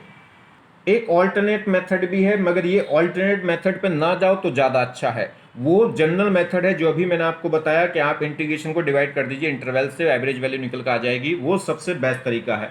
क्योंकि ये जो ऑल्टरनेट मेथड है ये हर जगह नहीं लगेगा, ये वहीं लग सकता है जहाँ पे क्या होगा, लीनियर मोशन हो, मतलब जहाँ पे एक्सेलरेशन क्या हो, कांस्टेंट हो। उसमें क्या था, v इक्वल टू क्या था, t। अगर मैं एक्सेलरेशन निकालूंगा तो डिफरेंशिएट, वेलोसिटी को डिफरेंशिएट करूंगा तो एक्सेलरेशन क्या आ जाएगा, कांस्टेंट आ जाएगा। और ये उसी के लिए वैलिड हो सकता है जहां एक्सेलरेशन कांस्टेंट हो, या कह सकते हैं स्ट्रेट लाइन मोशन हो। और स्ट्रेट लाइन मोशन के लिए वैलिड था। और अगर मान लीजिए इक्वेशन क्या हो जाए, ऐसी हो जाए जो स्ट्रेट लाइन है, जैसे v इक्वल टू हो जाए 2t², तो फिर यहाँ ये अल्टरनेट मेथड वैलिड नहीं हो सकता। वो मेथड सब जगह वैलिड है, इसलिए वो ही बेस्ट है। तो फिलहाल अल्टरनेट बता देता हूँ कैसे कर रहे हैं। जैसे हमने क्या करा, t इक्वल टू 1 पे इक्वेशन में रख दिया, वेलोसिटी की इक्वेशन थी v इक्वल टू था 2t प्लस 9। देखिए 2t, t की पावर 1 थी इसलिए स्ट्रेट लाइन मोशन था। तो v इक्वल टू था 2t प्लस 9, तो t की जगह एक बार 1 रख दिया तो कितना आ गया 11, एक बार t की जगह 5 रख दोगे तो कितना आ जाएगा 19। तो दोनों का इनिशियल और फाइनल को ऐड किया, बाई क्या कर दिया 2, तो ये उसका क्या आ गया, एवरेज आ गया। आगे बात समझ में नहीं, तो 11 plus final, initial plus final का क्या निकाल लिया हमने, मीन। और कौन सा, अर्थमेटिक मीन, मतलब इनिशियल और फाइनल वैल्यू को ऐड किया, डिवाइडेड बाय क्या कर दिया उसका हाफ, तो वो कितना आ गया 15 मीटर पर सेकंड। मगर ये वैल्यू, ये मेथड जब ये एप्लीकेबल है जब ये लीन स्ट्रेट लाइन मोशन हो, मतलब एक्सेलरेशन क्या हो, कांस्टेंट। तो नोट पॉइंट, सेकंड मेथड ये कह सकते हैं जो अल्टरनेट मेथड है, applicable for the straight line motion, इसलिए आप इस मेथड से बचिए, वही मेथड सबसे बढ़िया है। चलिए, if I is equal to दे रखा है, एक एसी वैल्यू दे रखी है, एक एसी करंट दे रखी है, I is equal to I naught sine omega t, sine थी, तो I is equal to I naught sine theta. ये कह रहा है देन कैलकुलेट एवरेज वैल्यू निकालनी for theta is equal to 0 to theta is equal to pi, 0 से पाई angle के लिए एवरेज वैल्यू इसकी निकालनी है। तो देखिए, तो सबसे अच्छा क्या है, सबसे अच्छा तरीका तो वही है कि आप क्या कर लें, इसको इंटीग्रेट कर लें, इंटीग्रेशन डिवाइडेड बाय इंटरवल। अब इस किसका इंटरवल दे रखा, हमें इंटरवल हमें दे रखा है एंगल का, तो एंगल का इंटरवल से डिवाइड करेंगे और एंगल के इंटरवल के रेस्पेक्ट में क्या कर देंगे, इसे इंटीग्रेट। आगे बात समझ में नहीं, तो क्या होगा, हम क्या करेंगे, आई को इंटीग्रेट करेंगे, आई डी थीटा, क्योंकि एंगल के साथ में डिफरेंशिएट करेंगे। तो क्या होगा, जिस भी क्वांटिटी, जो क्वांटिटी निकालनी उसकी वैल्यू रखा, देखो उसकी वैल्यू रखी, और इसको क्या करना, इंटीग्रेट किसके, जो इंटरवल दे रखा उसी के रेस्पेक्ट में इंटीग्रेट करिए। तो डी थीटा अपॉन क्या होगा, delta theta, D theta upon delta theta. बस इसको इंटीग्रेट कर देंगे ऊपर वाले पार्ट को, कहाँ से लेके, θ1 से लेके θ2 तक, जो भी इंटरवल है। टाइम दे रखा तो टी, यहाँ टी ले लेंगे, यहाँ भी टी आ जाएगा। चलिए जी, तो देखिए आई की वैल्यू है कितनी, I naught sine omega, I naught sine theta into साथ में क्या होगा ये डी थीटा, और अपॉन में क्या होगा θ2 माइनस θ1, θ2 दे रखा पाई और थीटा वन क्या है 0, लिमिट भी वही रहेगी थीटा वन से थीटा टू, यानी कि 0 से पाई। करिए जी, साइन थीटा का इंटीग्रेशन अगर मैं करूं, साइन थीटा का इंटीग्रेशन होगा minus cos theta, sine theta का इंटीग्रेशन होगा माइनस कॉस थीटा। तो चलिए माइनस कॉस थीटा इंटू आई नोट तो वैसे रहा, और यहाँ पे क्या आ गया पाई, और लिमिट रखिए 0 से पाई तक। एक बार पाई वे की वैल्यू रखेंगे तो कोस पाई क्या होता है -1, या कोस 180 क्या होगा -1, माइनस करके क्या रखेंगे 0 वैल्यू, कोस 0 क्या हो जाएगा 1। तो इसकी वैल्यू कोस 180 की वैल्यू तो आ गई -1, माइनस ये फॉर्मूले से आया और इंटू कोस 0 हो गया 1, तो यहाँ से कितना आ गया -2 और माइनस क्या हो जाएगा +2, तो 2I0 अपॉन पाई क्या हो गई, इसकी एवरेज वैल्यू हो गई। आगे बात समझ में, किसके लिए, हाफ साइकिल के लिए। हाफ साइकिल क्यों कहा, तो ये ऐसे आप डायरेक्ट भी याद रख सकते हैं। ये देखिए साइन साइन का फंक्शन यही तो होता है, और यहाँ से लिख, पूरी एक साइकिल के लिए एंगल कितना होता है 2 पाई, तो पाई एंगल क्या होगा 0 से पाई क्या हो गया मिडिल पॉइंट मतलब हाफ साइकिल। हाफ पूरी कंप्लीट साइकिल का अगर मैं एवरेज निकालूं तो वो तो साइन थीटा के लिए कॉस थीटा के लिए, sign theta into cos theta के लिए क्या होता है 0, मगर हाफ का एवरेज निकालूंगा तो वो ध्यान रखना है इसको। अब आपको आगे से अगर ये क्वेश्चन आएगा साइन ओमेगा टी का या कॉस ओमेगा टी का, तो इसका हाफ साइकिल, ये हाफ पूरी कंप्लीट साइकिल का एवरेज तो क्या होता है 0, क्योंकि ये जितना प्लस उतना ये माइनस, मगर ध्यान रखें इतने की वैल्यू एवरेज कितनी होती है, ये होती है 2I0 अपॉन पाई। इसने की वैल्यू कितनी होती है 2I0 अपॉन पाई। आई नोट क्या हो गया जो पीक वैल्यू है, तो 2 पीक वैल्यू का ट्वाइस अपॉन पाई होता है हाफ साइकिल का एवरेज, और कंप्लीट साइकिल का एवरेज 0। तो इसे आप डायरेक्ट यूज कर सकते थे। अब अगर ये बात आपको याद है कि साइन थीटा का एवरेज मतलब कंप्लीट साइकिल के लिए, साइन थीटा का कंप्लीट साइकिल के लिए एवरेज कितना होता है 0, और हाफ साइकिल के लिए कितना होता है 2I0 बाई पाई। तो अगर ये बात डायरेक्ट याद होती तो डायरेक्ट मुझे दे रखा था, मैं सीधा लिख सकता था ऐसे, मगर क्या है 0 से लेके π/4 भी तो दे सकता है, π/2 भी तो दे सकता है, तो इसलिए ये सदाबहार मेथड है, इससे आप कहीं भी कुछ भी निकाल सकते हैं। चलिए, average value of sine AC in positive half cycle. तो ये कह रहा है average value of sine AC in positive half cycle, positive half cycle की जो एवरेज वैल्यू है वो कितनी होती है 2I0 बाई पाई। क्लियर होगी बात। तो क्या हो गया 2I0 बाई पाई, किसके लिए हाफ साइकिल के लिए, और कंप्लीट साइकिल के लिए देखा था तो कितना हो गया था 0। और एक बात कह सकता है, जैसे इसके लिए कितना हो गया, इसके लिए हो गया 2I0 बाई पाई, और इस पूरे के लिए कितना हो गया 0।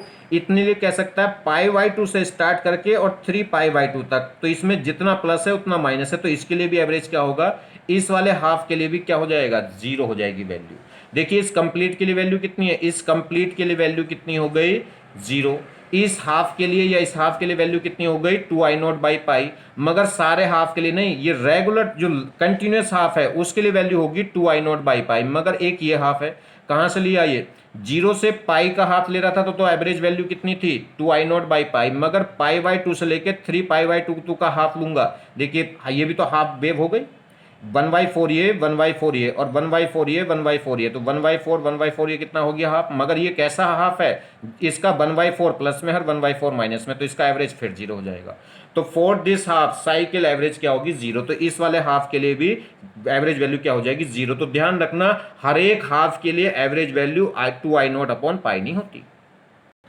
यही बात अगर मैं साइन की जगह कोस के लिए करने लगूं, तो कोस की वैल्यू कहां से शुरू होती है, यहां से, देखो यही तो होगी एक वेव, तो कोस के स्टार्टिंग के हाफ की वैल्यू ये प्लस तो ये माइनस, तो स्टार्टिंग के फर्स्ट हाफ की वैल्यू एवरेज वैल्यू क्या हो जाएगी 0, मगर नेक्स्ट हाफ की वैल्यू देखें इसकी, तो वो क्या होगी, वो 0 नहीं होगी।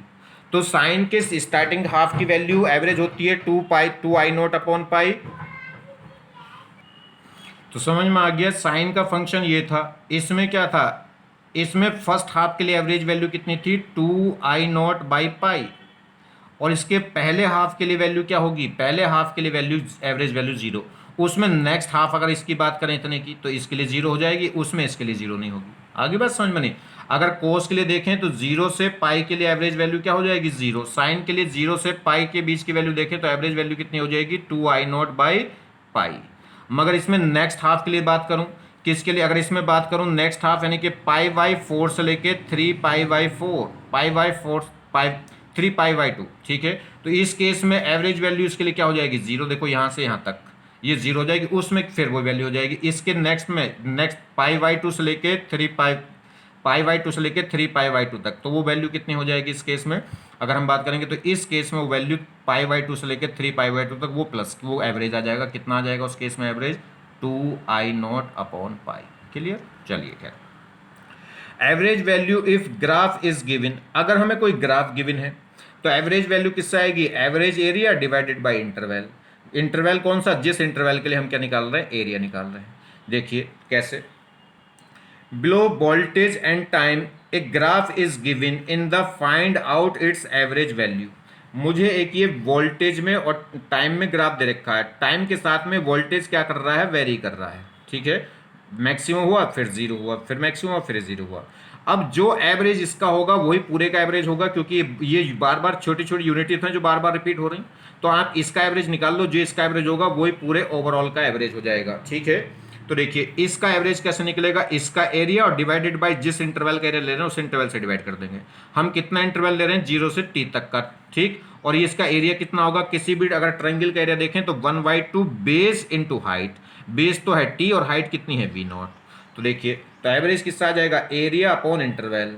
एरिया क्या होगा, ट्रायंगल का एरिया किससा आ जाएगा, half into base into height. Base कितनी है t और हाइट इसकी कितनी है v0, और डिवाइडेड बाय इंटरवल वो कितना है t0। तो t0 से t0 कैंसिल हुआ, कितना हो गया b0/2।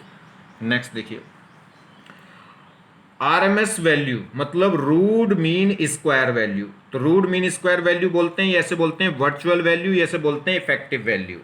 तो आरएमएस वैल्यू ऐसे बोल सकते हैं, वर्चुअल वैल्यू ऐसे बोल सकते हैं, इफेक्टिव वैल्यू। जैसे किसी ने कहा कि एक करंट कि किसी भी सर्किट में करंट फ्लो कर रही है 5 एम्पियर, तो इसका मतलब कौन सी वैल्यू दे दे, उसने ये आरएमएस वैल्यू बताई है। ठीक है, तो जब भी कोई किसी बात का जिक्र ना करे कि एवरेज है, ये है, वो है, तो उसका मतलब क्या है, जब किसी भी टर्म्स का यूज ना करे तो समझ लीजिए कौन सी वैल्यू दे रखी है, आरएमएस वैल्यू दे रखी है। अब रूट मीन स्क्वायर, आरएमएस का मतलब होता है रूट मीन स्क्वायर। अब इसे कैसे अप्लाई करेंगे, उल्टा। मैं पहले भी एक बार बता चुका हूं केमिस्ट्री में, तो इसको रिवर्स, ये उसमें हीट में फिजिक्स में बताया था जब थर्मोडायनेमिक्स पढ़ाई थी। इसको आप रिवर्स चलेंगे, पहले स्क्वायर करिएगा वैल्यू का, जो डिफरेंट डिफरेंट वैल्यू दे रखी है उनका स्क्वायर करो, स्क्वायर करके उनका मीन निकाल लो, और फिर मीन का क्या कर दो, रूट ले लो। तो उससे क्या आ जाएगी, स्क्वायर मीन रूट्स। पहले स्क्वायर करो फिर उसका मीन निकालो और फिर उनका क्या ले लो, रूट। तो उससे क्या आ जाएगी, आरएमएस वैल्यू निकल कर आ जाएगी। तो देखिए, तो कैसे स्टेप क्या होंगे, उल्टे यहां से चलिए। तो क्या स्टेप है, पहले स्क्वायरिंग करिए, फिर उनका मीन निकालिए और फिर उसका रूट लीजिए। देखिए एग्जाम्पल से समझ में आएगा। If I is equal to है I0 sin omega t, then calculate RMS value of the current. तो इस करंट के लिए आरएमएस वैल्यू निकालनी है। तो आप पहले सबसे पहले तो क्या करते हैं, इसकी स्क्वायरिंग। तो इस करंट की स्क्वायरिंग कर दीजिए। I0 sin ओमेगा टी का क्या कर दिया जी, स्क्वायर। जब स्क्वायर करेंगे तो स्क्वायरिंग करके क्या आ गया, I0 square into sine square omega T.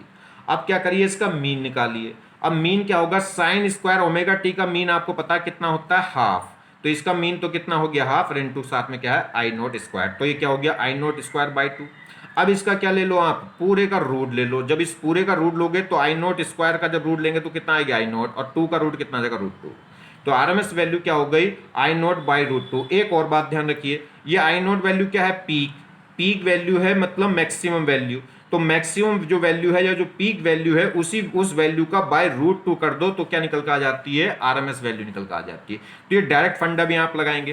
क्या होगा कि जो अगर हम आरएमएस निकालें, रूट मीन स्क्वायर निकालनी, तो वो पीक वैल्यू को डिवाइड कर दीजिए √2 से, तो वो क्या आ जाएगी, आरएमएस वैल्यू आ जाएगी। मगर किसमें, एसी में, डीसी में ऐसा मत करना। डीसी में ऐसा नहीं हो सकता, डायरेक्ट ये जो डायरेक्ट फंडा है, ये तो कौन बेसिक कॉन्सेप्ट हो गया। क्या करें, स्क्वायरिंग करें, फिर मीन करें, फिर रूट करें, तो हर जगह लगा सकते हैं। मगर ये जो फंडा मैं बता रहा हूं कि आरएमएस इक्वल होगा पीक वैल्यू डिवाइडेड बाय √2, ये तभी एप्लीकेबल होगा जब केवल फंक्शन क्या हो, एसी फंक्शन हो। ठीक है, अगर उसमें एसी और डीसी दोनों साथ में ऐड हैं तब डायरेक्ट नहीं लगा सकते, तब फिर इसी प्रोसेस के थ्रू करके लाना पड़ेगा। जैसे अगर हम बात करें, यहां पे करंट है, इसकी आरएमएस वैल्यू अगर मैं निकालूं तो इसकी पीक वैल्यू मुझे पता है कितनी, 10, और पीक वैल्यू को बाय √2 कर दो तो क्या आ जाएगी, आरएमएस वैल्यू आ जाएगी। तो डायरेक्ट आरएमएस निकाल सकते हैं। यहां पे डायरेक्ट नहीं निकाल सकते क्योंकि इसमें क्या होगा, इसमें एक डायरेक्ट करंट है और एक एसी करंट है। इसकी पीक तो निकाल सकते हैं, इसकी पीक, इसका अगर मैं बात करूं, इसका मीन कितना है, इसका मीन कितना हो गया, इसका जो मैक्सिमम वैल्यू है, इसकी जो मीन वैल्यू कितनी हो गई, 4, और इसकी कितनी हो गई, 3। तो 4 और 3 ऐड हो जाएंगे दोनों, क्योंकि दोनों की डायरेक्शन सेम हो जाएगी, तो कितना हो जाएगा, 7। इसकी हम क्या कर सकते हैं, इसकी पीक वैल्यू निकाल सकते हैं। अभी हमने क्वेश्चन किया था, ये इसकी पीक वैल्यू कितनी आई थी, ये साइन ओमेगा टी और कॉस ओमेगा टी था, तो ये तो फंक्शन नहीं होता एसी का, तो sign theta into cos theta AC का फंक्शन नहीं होता, तो इसे क्या करेंगे, पीरियोडिक फंक्शन बनाने के लिए क्या करेंगे, इस 60 को कन्वर्ट, इस 120 को कन्वर्ट कर देते हैं 60 इंटू 2, और 2 साइन थीटा कॉस थीटा क्या हो जाएगा, साइन 2 थीटा। तो उस केस में जो पीक वैल्यू है वो कितनी आ जाती थी, 60, और अगर हमें आरएमएस निकालनी तो पीक वैल्यू को डिवाइड कर देंगे किससे, √2 से। क्यों कर देंगे, क्योंकि पूरा एसी फंक्शन है। यहां देखिए, ये भी एसी फंक्शन, ये भी एसी फंक्शन, दो एसी फंक्शन आपस में ऐड हो रहे हैं, तो इसमें हम पीक वैल्यू निकाल के बाय √2 कर सकते हैं आरएमएस निकालने के लिए। इसकी पीक वैल्यू कैसे निकलेंगी, ये अलग एक एसी फंक्शन है, ये एक अलग एसी है, दोनों आपस में क्या हो रहा है, ऐड। इसका पीक है 3 और इसका पीक है 4, मगर इन दोनों के बीच में साइन थीटा और कॉस थीटा के बीच में एंगल क्या होता है, 90, तो 90, तो इनका जो रिजल्टेंट होगा, नेट रिजल्टेंट का जो पीक वैल्यू पाइथागोरस से निकलेगा, और 3 और 4 का पाइथागोरस कितना हो जाएगा, 5, तो इसकी पीक वैल्यू आ जाएगी 5, और पीक वैल्यू 5 आ गई तो आरएमएस क्या आ जाएगी, 5√2। मगर उसमें ऐसा नहीं कर सकते थे क्योंकि एक डीसी था और एक एसी था। इसके लिए क्या करेंगे फिर, तो इसके लिए क्या करेंगे, फिर वही पहले इस पूरे की स्क्वायरिंग करेंगे, स्क्वायरिंग करके फिर पूरे का मीन निकालेंगे, और फिर क्या ले लेंगे, उसका रूट। तो देखिए, तो जो आरएमएस वैल्यू है वो पीक वैल्यू डिवाइडेड बाय √2। तो मगर ये वैलिड किस में होगा, I1 में वैलिड हो सकता है, इस I3 में वैलिड हो सकता है, और इस I4 में वैलिड हो सकता है, क्योंकि ये सब एसी फंक्शन है, मगर वहां एसी और डीसी दोनों ऐड हो रहे हैं, तो उसमें डायरेक्ट एप्लीकेबल नहीं होगा। तो इसमें फिर क्या करेंगे, सेम वही, फिर स्क्वायरिंग करेंगे पहले पूरे की, स्क्वायरिंग कर दिया तो स्क्वायरिंग करिए, a प्लस बी का होल स्क्वायर तो है ये, तो 9 इस 3 का स्क्वायर कितना हो गया 9, इसका स्क्वायर कितना हो जाएगा 16 sine square theta plus 2ab, 2ab, तो कितना हो गया, a और b की मल्टीप्लाई हो गई 12 इंटू 2 कितना हो गया 24 इंटू क्या होगा साइन ओमेगा टी। अब निकाल लीजिए एवरेज मीन, तो 9 तो 9 है, इस साइन स्क्वायर थीटा का मीन कितना होता है बाई 2, और साइन थीटा का मीन क्या होता है 0। जब कोई टाइम इंटरवल नहीं दिया होता तो हम तो कंप्लीट साइकिल के लिए निकालते हैं, और कंप्लीट साइकिल के लिए साइन थीटा का मीन होता है 0, और साइन स्क्वायर थीटा का मीन क्या हो जाएगा बाई 2। तो यहाँ से 9 प्लस ये है 16 टू बाई 2 कितना बचा, यहाँ से 8, और ये हो गया 0, तो 8 प्लस 9 कितना हो गया 17, और अब इसका क्या ले लोगे रूट, तो इसका रूट, तो ये क्या हो गई आरएमएस वैल्यू आ गई इस सेकेंड फंक्शन की। क्लियर। नेक्स्ट देखिए, अगर हम बात करें तो देखिए उस केस में अगर पीक वैल्यू देख रहे हैं तो कितनी आ रही थी 7, तो पीक वैल्यू 7 आ रही है, मगर रूट जो वैल्यू है वो 7 बाई √2 से नहीं आ रही, वो क्या हो रहा है, वो कितने आ रही है √17। रीजन क्या है, क्योंकि एक डीसी और एक एसी है। यहाँ देखिए जी, ये वी और टी में ग्राफ दे रखा है, जो पोटेंशियल है वो इस टाइप से वेरी कर रहा है, ठीक है। तो इसकी आरएमएस वैल्यू निकालनी है। आरएमएस वैल्यू कैसे निकालेंगे, तो इसकी ये क्या है, ये एक वेरिएबल फंक्शन, एक पीरियोडिक फंक्शन है, पीरियोडिक फंक्शन है तो ये फंडा लग जाएगा कौन सा, पीक वैल्यू अपॉन √2। क्योंकि एसी भी क्या है, जो एसी फंक्शन था वो पीरियोडिक फंक्शन ही तो है, और जिसमें भी सारे, और पीरियोडिक फंक्शन भी ऐसा जिसमें ऑल वैल्यू क्या हो रही हो, रिपीट। तो देखिए इसमें ऑल वैल्यू रिपीट हो रही है, बिल्कुल एक जैसा पीरियोडिक फंक्शन है। तो देखिए ये भी टी वार जैसा ये वैसा ये, और सेम इंटरवल में आ रहा है, यहाँ भी टी में, वहाँ भी टी में, यहाँ भी टी में। तो इसके लिए हम क्या करें, तो एक तरीका तो यहाँ डायरेक्ट लगा देंगे, मगर दूसरा तरीका क्या डायरेक्ट लगा सकते हैं, बताइए। ये बिल्कुल पीरियोडिक फंक्शन है, पीरियोडिक फंक्शन है, मगर एसी फंक्शन नहीं है। क्यों नहीं है एसी फंक्शन, क्योंकि एसी फंक्शन वो होता है जिसमें ऑल वैल्यू रिपीट हो और साथ में डायरेक्शन भी चेंज हो, इसमें डायरेक्शन चेंज नहीं हो रही है, और डायरेक्शन चेंज क्योंकि प्लस प्लस प्लस प्लस चल रहा है, नेगेटिव नहीं जा रहा, डायरेक्शन नहीं चल रही, तो ये वाला फॉर्मूला फिर द्वारा नहीं लगा सकते, पीक वैल्यू बाय √2। तो फिर क्या करना पड़ेगा, स्क्वायरिंग करके निकालना पड़ेगा। तो स्क्वायरिंग करके पहले मीन निकाल लो। अब किसी भी ग्राफ का मीन कैसे निकलता है, ग्राफ का एरिया डिवाइडेड बाय इंटरवल। तो क्या है इसका, अब एरिया क्या निकाल लो, इसका मीन कैसे निकाल लो, पहले इसकी इक्वेशन तो मालूम हो। चलिए खैर, तो इसका मीन निकाल लो। तो मीन कैसे निकाल सकते हैं, आप ग्राफ से भी निकाल सकते हैं कि नहीं निकाल सकते, बताइए, बस बताओ मुझे, निकाल सकते नहीं। तो एक मीन का तरीका तो है कि अगर इसकी इक्वेशन निकालना चाहो, ये ग्राफ स्ट्रेट लाइन इक्वेशन है, और स्ट्रेट लाइन ग्राफ है, तो उसके लिए इक्वेशन क्या होती है स्लोप की, y = mx + c। c तो यहाँ 0 है क्योंकि 0 से शुरू हो रहा है, तो इंटरसेप्ट हो गया 0, तो y = mx हो गया बस। फॉर स्ट्रेट लाइन के लिए हम लगा सकते हैं y = mx। अब y तो क्या है v, और x क्या है t, तो m क्या बचा, यही तो बचा स्लोप। और स्लोप क्या होता है, स्लोप निकलता है tan थीटा, tan थीटा मतलब परपेंडिकुलर अपॉन बेस। तो परपेंडिकुलर कौन है, bt, और बेस कितना है t, तो v0 अपॉन t क्या हो गया, इसका m हो गया स्लोप। ठीक, चलिए तो इक्वेशन बन गई, v = हो गया v0 upon t, capital T into T. चलिए जहां पे कैपिटल T क्या हो गया, टाइम पीरियड। इसकी स्क्वायरिंग कर दो। अगर हमें क्या निकालना है, आरएमएस वैल्यू निकालनी है, तो पहले क्या करेंगे, स्क्वायरिंग। स्क्वायरिंग कर दिया जी, स्क्वायरिंग करके अगर इस स्क्वायरिंग कर दिया मैंने तो क्या करा, पूरी इक्वेशन का देखो स्क्वायर कर दिया, स्क्वायर करके क्या निकालूंगा, मीन। अब इसका मीन कैसे निकलेगा, जब कोई टाइम्स की कोई भी टाइम का फंक्शन दे रखा हो तो क्या करेंगे, इसका इंटीग्रेशन और divided by total time. Integration किसके रेस्पेक्ट में करूंगा, टाइम के रेस्पेक्ट में, तो इनटू dt, इनटू dt तो divided by delta T. Delta T क्या होगा, टोटल टाइम जीरो से कैपिटल टी, मतलब जीरो से कैपिटल टी, मतलब फाइनल हो गया कैपिटल टी और ये हो गया जीरो। इंटीग्रेशन भी वही होगा टी1 से लेकर टी2 तक, टी1 है जीरो और टोटल टी2 कितना है, कैपिटल टी। बस ये तो कांस्टेंट टर्म्स हैं, V naught square upon t square यही होगा। इसका इंटीग्रेशन करूंगा तो टी क्यूब बाई 3 हो जाएगा, T cube by 3। Upper limit minus lower limit तो क्या हो जाएगा, कैपिटल टी क्यूब। तो यहां से टी क्यूब और ये टी स्क्वायर तो कट होगा तो कितना हो जाएगा, यहां से देखिए ये टी स्क्वायर है और ये अपॉन में जब आएगा तो नीचे एक टी और था तो ये भी टी क्यूब ही आएगा। तो टी क्यूब से टी क्यूब कैंसिल, बस क्या बचेगा, वी नॉट स्क्वायर बाई 3। तो वी नॉट स्क्वायर बाई 3 क्या आ गया, मीन आ गया। अब इसका क्या कर लोगे, अब इसका क्या निकाल दोगे, रूट। तो रूट निकालोगे तो क्या कर देंगे, इसका पूरे का रूट ले लेंगे, रूट ले लेंगे तो वी नॉट स्क्वायर का रूट तो क्या हो जाएगा, वी नॉट, और 3 का रूट कितना आ जाएगा, रूट 3। तो ये वैल्यू आ गई आरएमएस वैल्यू।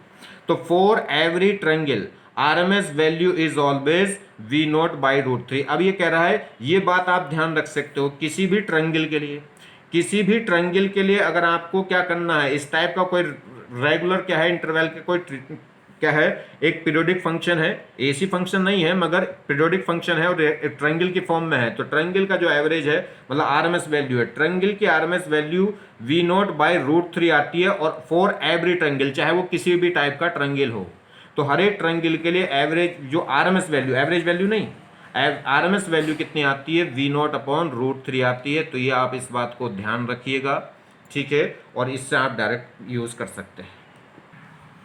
देखिए और एक क्वेश्चन देखिए, ये V में वोल्टेज में और टाइम में ग्राफ है और ये इसकी पीक वैल्यू रखी V नॉट, ये ग्राफ इस टाइप से वेरी करा, यहाँ तक पॉजिटिव चला और फिर एकदम से क्या हो गया, नेगेटिव में चला और फिर एकदम से पॉजिटिव, मतलब एक रिपीट कर रहा है फंक्शन को।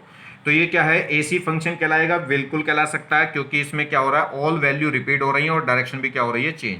देखिए जितनी पी नॉट थी उतनी वी नॉट यहाँ भी आ गई, तो रिपीट हो रही है वैल्यू और एक पीरियोडिक फंक्शन और नेगेटिव प्लस भी हो रहा है। कह रहा है calculate peak value, calculate peak value, तो पीक वैल्यू तो क्या हो गई, वी नॉट ही हो गई जी।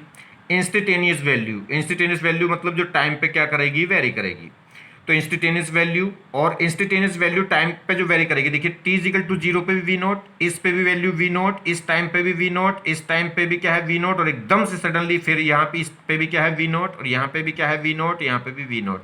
तो पीक वैल्यू भी वी नॉट है और इंस्टेंटेनियस वैल्यू भी क्या है, वी नॉट है। जो वोल्टेज है उसकी वैल्यू फिक्स रह रही है वी नॉट, वो अलग बात है कि डायरेक्शन चेंज हो रही है, एक बार इधर और एक बार इधर, मगर वैल्यू फिक्स है। अगर ये 5 है तो ये भी 5 है, तो यहां से लेकर यहां तक भी 5 और फिर भी इसके ईस्ट इंटरवल में भी कितनी रही, 5, इस इंटरवल में फिर कितनी रहेगी, 5। तो इसमें पीक वैल्यू भी क्या हो गई, वी नॉट, और इंस्टेंटेनियस वैल्यू भी क्या हो गई, वी नॉट। आरएमएस वैल्यू पूछ रहा है, आरएमएस वैल्यू क्या होगी, अगर मैं बात करूं आरएमएस वैल्यू की, तो आरएमएस वैल्यू क्या है, ये तो ओवरऑल सब ओवरऑल, देखिए आरएमएस वैल्यू क्या होगा, ये तो वैल्यू होगी इंस्टेंटेनियस, इसका स्क्वायर करो, स्क्वायर कर दोगे क्या हो जाएगा, वी नॉट का स्क्वायर, फिर इसका क्या लो मीन, तो मीन नॉट वी स्क्वायर का बाई क्या होगा, मीन भी यही रह जाएगा, क्योंकि वो वेरी नहीं कर रहा, उसकी वैल्यू हर बार एक ही वैल्यू रह रही, V naught V naught V naught V naught. तो यही मीन है, यही एवरेज है, यही मिनिमम है, यही मैक्सिमम है। आगे बात समझ में नहीं, ये पीक हो गई, ये इंस्टेंटेनियस हो गई, और यही क्या हो जाएगी, आरएमएस वैल्यू हो जाएगी। मगर एवरेज की बात करूं तो जितना प्लस उतना माइनस, एक साइकिल के लिए एवरेज निकालूंगा, और साइकिल के लिए जितना ये प्लस का उतना ये माइनस का, तो उस केस में एवरेज क्या हो जाएगा, जीरो। हाँ अगर हाफ साइकिल के लिए एवरेज पूछे तो फिर वी नॉट, और कंप्लीट साइकिल के लिए पूछेगा तो अब हमें कैसे पता करेगा कि वो हाफ के लिए पूछ रहा है या कंप्लीट साइकिल के लिए, तो जब तक कोई टाइम का जिक्र नहीं करता तब तक हम वन साइकिल के लिए एवरेज निकालेंगे। तो पीक वैल्यू कितनी हो गई जी, वी नॉट, क्योंकि fix maximum possible value. Instantaneous value मतलब किसी भी पर्टिकुलर टाइम पे, तो पर्टिकुलर टाइम पे एक ही वैल्यू रह रही है, कांस्टेंट है V naught V naught V naught, ठीक है। तो इंस्टेंटेनियस वैल्यू भी क्या है, वी नॉट है, चाहे इस टाइम पे ले लो, चाहे इस टाइम पे, चाहे किसी भी टाइम पे ले लो, वी नॉट ही आ रही है। एवरेज वैल्यू अगर हम देखेंगे तो जैसा प्लस हाफ है वैसा ही माइनस हाफ है, तो एवरेज वैल्यू क्या हो जाएगी, एक साइकिल के लिए जीरो। और वो करा आरएमएस वैल्यू, जब वैल्यू ही कांस्टेंट रह रही है, इंस्टेंटेनियस वैल्यू कांस्टेंट है, तो आरएमएस वैल्यू भी उसी के इक्वल हो जाएगी। नहीं तो करके देख लो आप, स्क्वायरिंग करिए, वैल्यू आ गई वी नॉट, इंस्टेंटेनियस वैल्यू कितनी आ गई, इंस्टेंटेनियस वैल्यू वी नॉट आ गई, तो v equal to V naught, squaring कर दो वी नॉट स्क्वायर, इसका मीन निकाल लो जी। टाइम के रेस्पेक्ट में ले रहे हैं तो टाइम के रेस्पेक्ट में डिफरेंशिएशन कर दो, डिवाइडेड बाय टाइम, कितने के लिए निकाल रहे हैं मीन, हाफ के लिए निकाल लो, ठीक है। अगर हाफ के लिए पूछेगा तो हाफ के लिए आ जाएगी वैल्यू, मैंने आपको बताई थी हाफ के लिए आ जाएगी, मगर हाफ के लिए क्या आ जाएगी, हाफ के लिए वैल्यू आ जाएगी, कंप्लीट के लिए निकालेगा तो जीरो।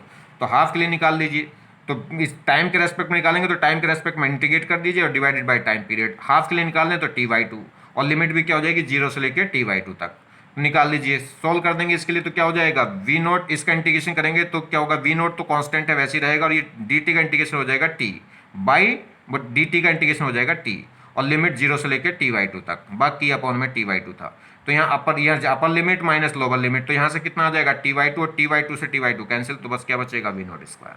तो हाफ के लिए मीन वैल्यू आरएमएस वैल्यू क्या हो सकती है, मीन आरएमएस वैल्यू निकल सकती है, मगर अगर वो बात करेगा किसके लिए, अगर वो बात करेगा, ये तो आ गया वी स्क्वायर, अब इसका क्या निकालेंगे, रूट, तो इसका रूट निकालेंगे तो क्या हो गया, वी नॉट स्क्वायर। तो ये क्या हमने निकाला, मैंने आपको बताया है कि अगर इंस्टेंटेनियस वैल्यू कांस्टेंट रह रही है, वेरी नहीं कर रही, मतलब डीसी वैल्यू है एक तरीके से, तो जो अगर वो वेरी नहीं कर रही तो जो इंस्टेंटेनियस वैल्यू होती है वही क्या होती है, रूट मीन वैल्यू आ जाती है वी नॉट। एवरेज निकालेंगे किसके लिए, कंप्लीट के लिए, तो क्या होगा जीरो। हाफ के लिए निकालेंगे तो भैया आप कर लेंगे, हाफ के लिए तो कैसे निकलेगा, किसी का भी एवरेज अगर हमें निकालना, ग्राफ दे रखा तो अंडर कर्व एरिया से, आ रही बात समझ में नहीं, अगर कर्व का एरिया निकालना है तो चलिए खैर। तो RMS value, peak value, instantaneous value और एवरेज वैल्यू सब किसके इक्वल हो गई, वी नॉट के लिए। एवरेज वैल्यू कौन सी एवरेज वैल्यू, हाफ साइकिल की, अगर कंप्लीट साइकिल की देखेगा तो जीरो हो जाएगी।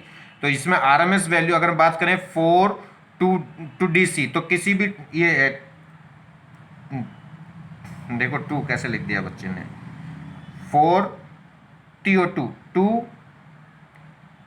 ए ये ए था, 4 टू ए डीसी, तो किसी भी डीसी के लिए अगर हम बात करें तो डीसी के लिए RMS value, peak value, instantaneous value और एवरेज वैल्यू हमेशा इक्वल होंगी, और वो किसके इक्वल हो जाएंगी, पीक वैल्यू के, वी नॉट के। मगर ये डायरेक्ट क्या ये डीसी है, ये डीसी नहीं थी, और डीसी नहीं थी इसलिए एवरेज वैल्यू ये तो जीरो इक्वल थी, आरएमएस, पीक और इंस्टेंटेनियस इक्वल आ गई थी बी नोट के, मगर एवरेज क्या आ गई थी, जीरो आ गई थी, क्योंकि इसमें ये डायरेक्ट डीसी नहीं है, क्योंकि ये एसी थी। एसी में क्या हो, देखिए डीसी क्यों नहीं थी, क्योंकि इसे डायरेक्शन क्या कर रही थी, चेंज, हाफ प्लस था और अगला नेक्स्ट हाफ क्या था, माइनस था, इसलिए क्या है ये डीसी नहीं हो सकती। डीसी में मैग्नीट्यूड चेंज हो सकता है, मगर डायरेक्शन कभी नेगेटिव में नहीं आएगी, डायरेक्शन चेंज नहीं होती। तो इसलिए जो ऊपर वाला क्वेश्चन था वो डीसी नहीं था, डीसी नहीं था इसलिए एवरेज वैल्यू क्या आ गई थी, जीरो। अगर डीसी होगी तो आरएमएस भी, पीक भी और इंस्टेंटेनियस भी क्या और एवरेज भी क्या होंगी, इक्वल होंगी, किसके हो जाएंगी, पीक वैल्यू के। ऊपर वाले क्वेश्चन में ये वैल्यू जीरो हो गई थी कंप्लीट साइकिल के लिए, और ये वैल्यू इक्वल हो गई थी कब, ये वैल्यू इक्वल हो गई थी एसी के लिए, ये एसी के लिए इक्वल कब हो सकती है, जब क्या हो, इंस्टेंटेनियस वैल्यू क्या हो, कांस्टेंट हो। यहां देखिए इसमें अगर हम बात करें तो ये क्या है, ये इसकी वैल्यू तो वेरी कर रही है, देखिए पीक वैल्यू कितनी है, वी नॉट, और फिर एकदम से क्या हो गई, जीरो। यहां पे ये इस पीरियड में क्या हो गई, वैल्यू जीरो हो गई, इस पीरियड में, अगले पीरियड में फिर पीक पे पहुंच गई। तो इसमें वैल्यू रिपीट तो हो रही है, मगर ये डीसी कहलाएगी, ये एसी नहीं कहलाएगी, क्योंकि इसमें डायरेक्शन चेंज नहीं हो रही, नेगेटिव में नहीं आ रही। और जब डीसी है तो डीसी है तो इसमें तो सारी वैल्यू क्या हो जाएंगी, आरएमएस वैल्यू। अगर हम बात करें इसके आरएमएस वैल्यू पूछ रहा है तो कैसे निकालोगे जरा इसकी आरएमएस, देखिए अगर हम इसकी बात करें तो इसमें आरएमएस अगर हम निकालें तो जरा देखिए इसकी आरएमएस कह रहा है, तो सबसे पहले तो हम क्या करें, इसकी अगर हम इंस्टेंटेनियस वैल्यू देखें, आरएमएस तो तभी निकलेगी जब इंस्टेंटेनियस वैल्यू निकाल लो, इंस्टेंटेनियस का स्क्वायर करो, स्क्वायर का फिर मीन निकालो और मीन का फिर रूट करो, तभी तो आरएमएस वैल्यू निकलेगी, पहले स्क्वायर फिर मीन फिर ये।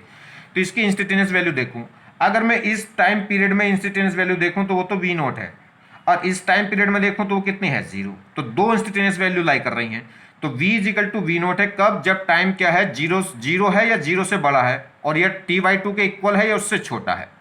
तो जीरो से लेकर t/2 तक वैल्यू कितनी है, वी नॉट, और v की वैल्यू जीरो हो गई, इंस्टेंटेनियस वैल्यू जीरो हो गई कब, जब टाइम क्या है, t/2 से बड़ा या इक्वल है, और t से छोटा या t के इक्वल है। देखिए तो उस केस में क्या हो गई, तो टर्निंग पॉइंट कहाँ आ रहा है, t/2 टर्निंग पॉइंट आ रहा है या फिर t टर्निंग पॉइंट आ रहा है, तो इस पे वैल्यू कितनी है, जीरो है।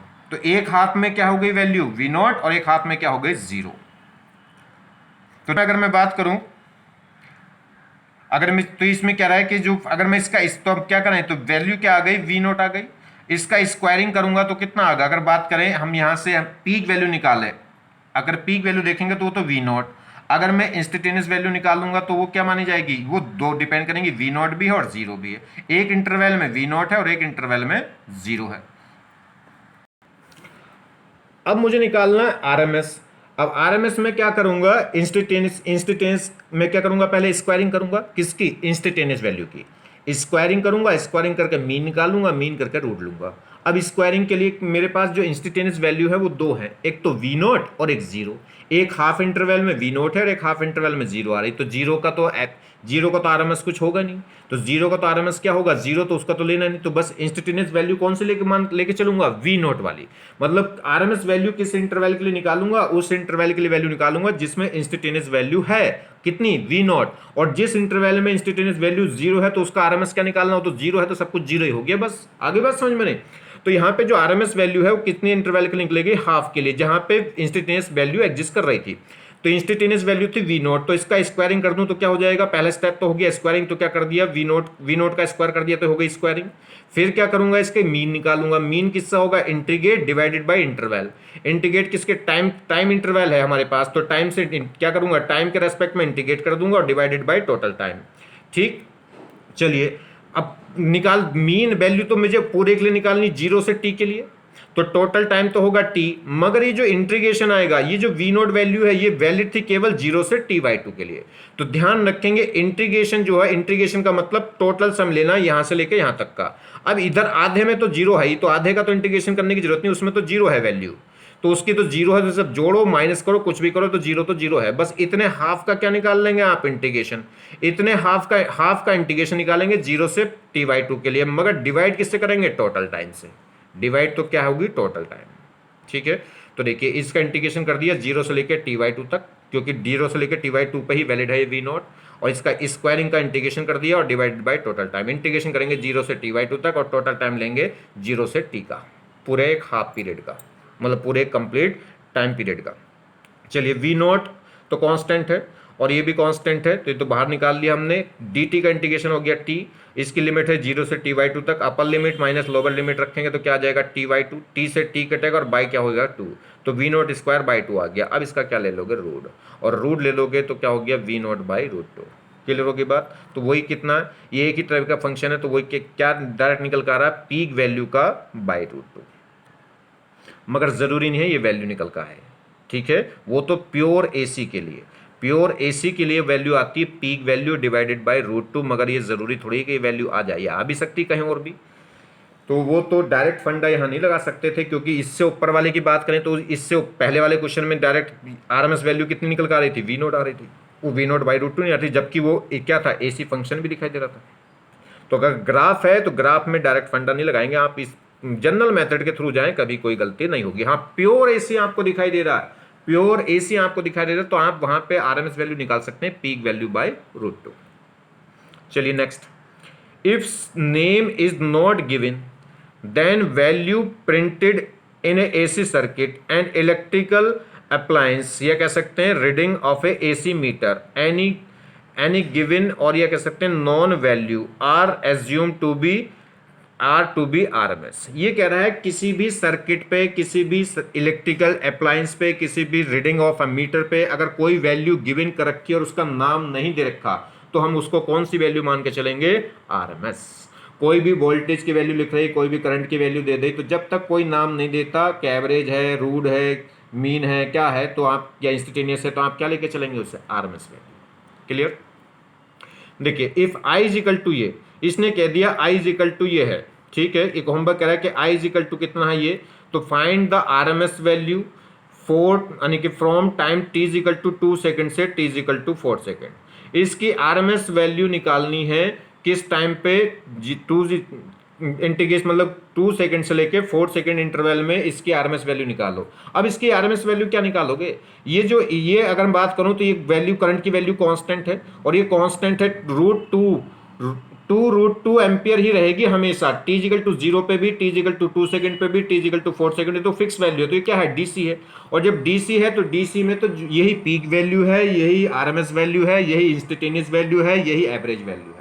तो अगर वो पूछ रहा आरएमएस वैल्यू तो भी यही है, इंस्टेंटेनियस वैल्यू पूछे तो भी यही है, पीक वैल्यू पूछे तो भी यही है, एवरेज वैल्यू पूछे तो भी यही है। आगे बात समझा, हाफ साइकिल की एवरेज पूछे तो भी ये है, कंप्लीट साइकिल की वैल्यू पूछे तो भी ये है, क्योंकि ये आई इजिकल टू कॉन्स्टेंट है, वेरी निकर है, इसका मतलब ये डीसी है। और डीसी के केस में क्या हो जाता है, आरएमएस, पीक, इंस्टेंटेनियस, एवरेज सब की वैल्यू इक्वल हो जाएगी, और किसके इक्वल हो जाती है, इंस्टेंटेनियस के, और वो इंस्टेंटेनियस वैल्यू कितनी है, 2√2।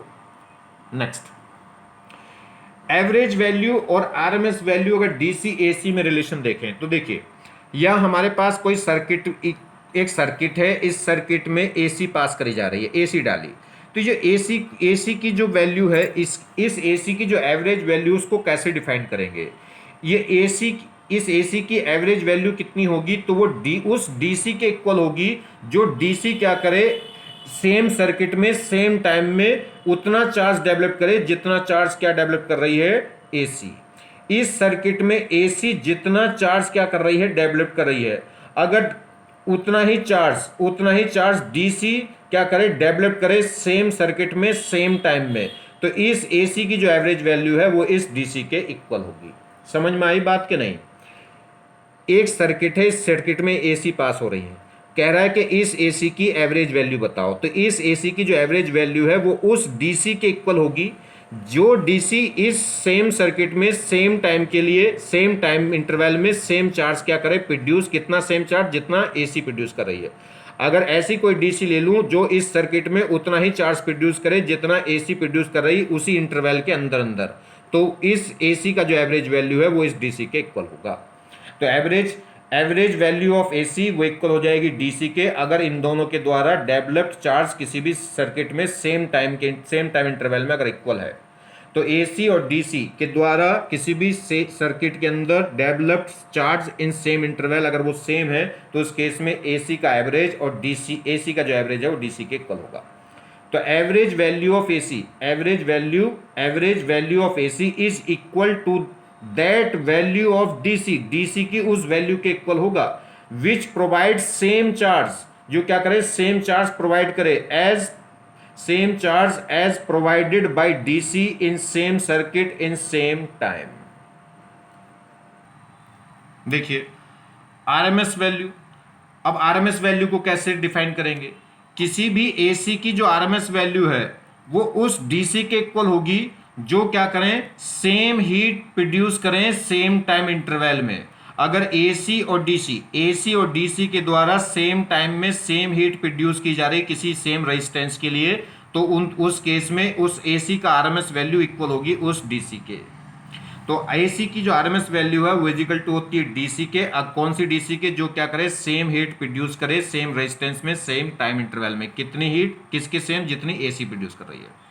तो RMS value of AC is equal to that value of DC, which produce same heat as produced by the AC in the same resistance in same time। तो अगर डीसी उतनी heat produce कर रही जितनी AC produce कर रही है same interval के लिए, तो उस केस में एसी की आरएमएस वैल्यू डीसी के एग्जैक्ट वैल्यू के इक्वल होगी। जैसे ये हमारे पास क्या है, कोई रेजिस्टेंस है, इस रेजिस्टेंस में जब करंट पास होगी तो ये हीट करेगा, और हीट करेगा तो यहाँ से हीट प्रोड्यूस होगी, तो heat produce by the DC वो कितनी होगी, आई स्क्वायर आर टी, ठीक है। और यहाँ पे अगर यही हीट क्या है एसी के द्वारा निकालें तो वो क्या होगी, हीट आई स्क्वायर आर टी होगी, मगर यहाँ पे जो आई है और यहाँ पे जो आई है वो क्या होगी, एसी की आरएमएस वैल्यू होगी। यहाँ पे आर क्या हो, आई क्या होगी, क्योंकि ये एसी है और एसी में डिफरेंट वैल्यू होती हैं, एवरेज, रूट्स, मीन, पीक, ठीक है। तो ये कौन सी वैल्यू होगी, आरएमएस वाली वैल्यू। तो कहने का मतलब है डीसी में करंट हम यूज करते हैं आई, और एसी में जो करंट वैल्यू यूज करेंगे वो कौन सी यूज करेंगे, आरएमएस। किस केस में, हीट के केस में। अगर चार्ज के केस में लेंगे तो चार्ज के केस में डीसी में जो करंट होगी वो एसी में कौन सी करंट ले लेंगे, एवरेज वाली, फिर वो वहां वैल्यू कौन सी होगी, एवरेज वाली। तो same value of AC, RMS and DC produce same heat and the device based on the heating effect of current work property in the AC and the DC circuit। तो same value of AC, RMS and DC produce same heat and the device based on the heating effect of the current work property in AC and DC circuit, बिल्कुल same work आ जाएगा अगर heating कोई हम heating device पे हमने क्या करा है, एसी और डीसी लगाई है, एसी की आरएमएस और डीसी की नॉर्मल। डीसी में तो कुछ होता ही नहीं, डीसी में तो जो आरएमएस है वही पीक है, वही एवरेज है। आ रही बात समझ में? नहीं तो that is why a bulb is equally bright when it is operate by 220 volt AC और या 220 वोल्ट डीसी। ये कह रहा है कोई भी बल्ब वो क्या करेगा, सेम ऑपरेट करेगा 220 वोल्ट एसी पे या 220 वोल्ट डीसी पे। क्यों? ये फिक्स वैल्यू दे दे इसकी वोल्टेज की फिक्स, ये 22 वोल्ट ऑफ एसी मतलब कौन सी वैल्यू दे दे, ये इसकी कौन सी वैल्यू दे दी, आरएमएस। मैंने बताया जब भी कोई जिक्र ना हो तो इसका मतलब कौन सी वैल्यू है, आरएस। और डीसी में तो आरएस या एवरेज कुछ होता ही नहीं, इसमें तो सब कुछ सेम होता है। मेजरमेंट ऑफ एसी या डीसी को मेजर करें तो देखिए ये टर्म्स हैं, और ये डीसी मीटर है और ये एसी मीटर है। नेम अगर हम बात करें तो डीसी मीटर का नाम क्या होता है, मूविंग कॉइल, ठीक है। और एसी मीटर जो एसी को नापती है उसमें क्या होता है, हॉट वायर, ठीक है। इसमें क्या होता है, एक वायर होता है जो क्या करेगा, हॉटिंग यानी कि हीटिंग पे वर्क करता है, और जबकि ये मूविंग की वजह से। तो नेम क्या होगा, डीसी मीटर का जो नेम है मूविंग कॉइल है, और एसी मीटर का नाम है हॉट वायर। देखिए बेस्ड ऑन मतलब किस पे वर्क करती है, किस कॉन्सेप्ट पे वर्क करती है, तो मैग्नेटिक इफेक्ट ऑफ करंट पे काम करती है, ठीक है। जैसे ही करंट फ्लो करेगी तो वहाँ मैग्नेटिक इफेक्ट क्या हो जाएगा, प्रोड्यूस। और ये किस पे डिपेंड करती है, हीटिंग इफेक्ट ऑफ करंट। जब भी किसी वायर में किसी रेजिस्टेंस में करंट फ्लो करेगी तो क्या होने लगेगा, हीट होने लगेगा। तो ये हीटिंग ऑफ करंट पे वर्क करती है, जबकि वो मूविंग इफेक्ट ऑफ करंट पे वर्क करता है। कौन, डीसी का मीटर। रीडिंग्स अगर हम बात करें तो इसमें ये किसको नापता है, एवरेज वैल्यू को, जबकि वो किसको नापता है, आरएमएस वैल्यू को। वो किसकी मेजरमेंट करता है, आरएमएस, एसी की आरएमएस वैल्यू की, और ये एवरेज वैल्यू की। इसमें तो खैर सेम ही होती है। यूज इन अगर हम यूज करें, can not work in AC circuit. ये अगर डीसी मीटर को हम एसी सर्किट में यूज करने लगे तो ये काम नहीं कर सकता। Can not work in AC circuit because it is read average value, क्योंकि ये एवरेज वैल्यू को पढ़ता है, और एवरेज वैल्यू एसी के लिए क्या हो जाती है, जीरो। किसी भी कंप्लीट साइकिल के लिए एसी की एवरेज वैल्यू क्या होगी, जीरो। तो ये हमेशा जब भी हम एसी सर्किट पे इसे लगा देंगे डीसी मीटर को तो इसमें कोई डिफ्लेक्शन आएगा नहीं, रीडिंग हमेशा क्या बताएगा, जीरो बताएगा। क्यों? क्योंकि तो एवरेज वैल्यू को नापता है, और एसी की एवरेज वैल्यू हमेशा क्या रहेगी, जीरो। दूसरा बात, अगर हम क्या कर सकते हैं, इस डीसी वाले को इसमें यूज कर सकते हैं। तो देखिए can not work in DC circuit, यहां पे डीसी सर्किट यूज नहीं कर सकते। Can not work in DC circuit because it is based on the heating effect of current. ये हीटिंग इफेक्ट ऑफ करंट पे वर्क करता है। तो ये क्या होगा, इसमें क्या होगा, हम डीसी वाला मीटर इसमें यूज नहीं कर सकते, और एसी वाला इसमें यूज नहीं कर सकते। डिफ्लेक्शन की बात करें फाई, तो डिफ्लेक्शन इसमें क्या होगा, इसमें जो डिफ्लेक्शन है वो डायरेक्टली प्रोपोर्शनल होता है करंट के। ही हम देखेंगे करंट इलेक्ट्रिसिटी में, ठीक है। करंट इलेक्ट्रिसिटी में मैंने पढ़ा भी दिया है, और फिर आप दोबारा से डालने वाले हैं करंट इलेक्ट्रिसिटी, उसमें फिर दोबारा से देख लेंगे।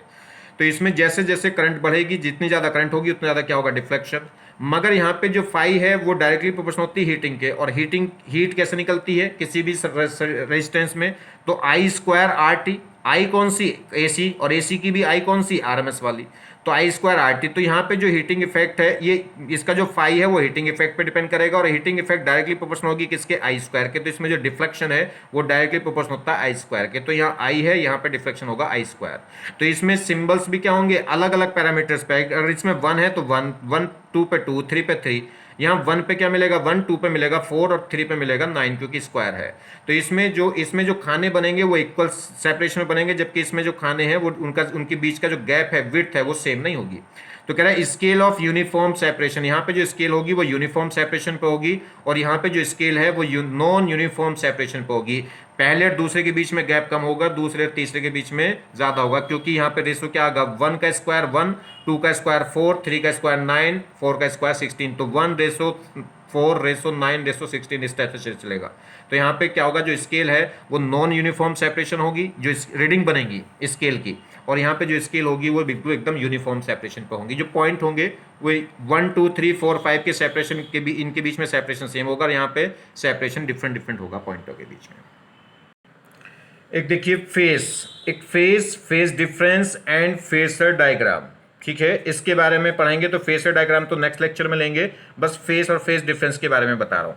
जैसे कोई हमारे पास एसी सर्किट है, आई इज इक्वल टू है sine I naught sine omega t. तो ये जो वैल्यू है, ये साइन का जो आर्ग्यूमेंट होता है, इसे बोलते हैं फेस। तो ये है फेस है, और ये जो फाई नोट है, ये फाई है, ये फाई कहलाता है इनिशियल फेज। ये इनिशियल फेज, इनिशियल फेज क्यों?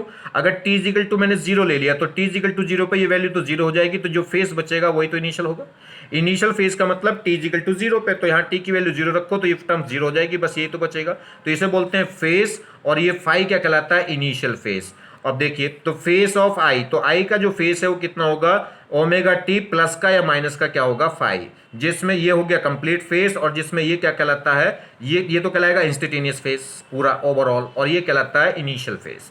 फेज डिफरेंस की बात करें तो डिफरेंस इन द फेज, दो फेज के बीच में डिफरेंस, वो क्या कहलाएगा? Phase difference. जैसे हमारे पास x1 दे रखा 3 sign omega t plus pi by 3, और एक दूसरा फंक्शन दे रखा है 4 sine omega T minus pi by 2। तो इसका ये फर्स्ट का फेस हो गया, सेकंड का फेस हो गया।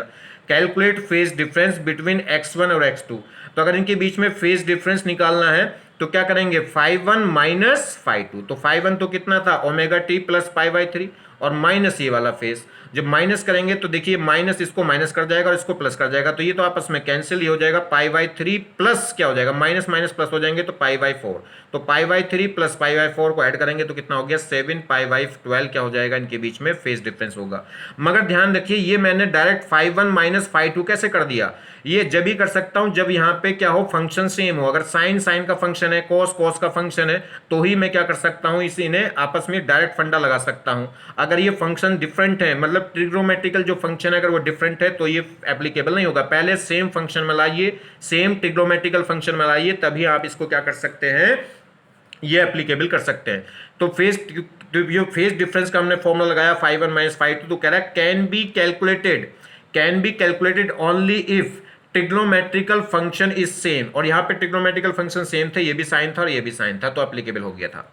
Not point, phase difference between voltage and current, या एसी वोल्टेज और AC current in AC circuit. तो एसी सर्किट में अगर फेज डिफरेंस देखें तो फेज डिफरेंस फाई से इंडिकेट कर रहे हैं इसे, या डेल्टा फाई कह सकते हैं। वो एक बार phase of voltage minus phase of current. अब देखिए, अगर मैंने वोल्टेज माइनस, हम क्या निकाल रहे हैं? फेज डिफरेंस निकाल रहे हैं वोल्टेज का विद रेस्पेक्ट टू करंट।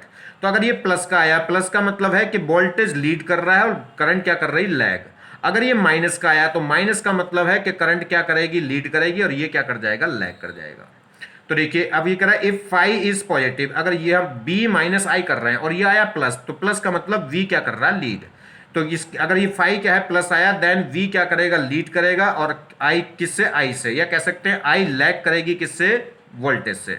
अगर ये नेगेटिव आया तो इसमें नेगेटिव का मतलब है कि करंट क्या कर जाएगी? लीड करेगी, और वोल्टेज क्या कर जाएगा? लैग।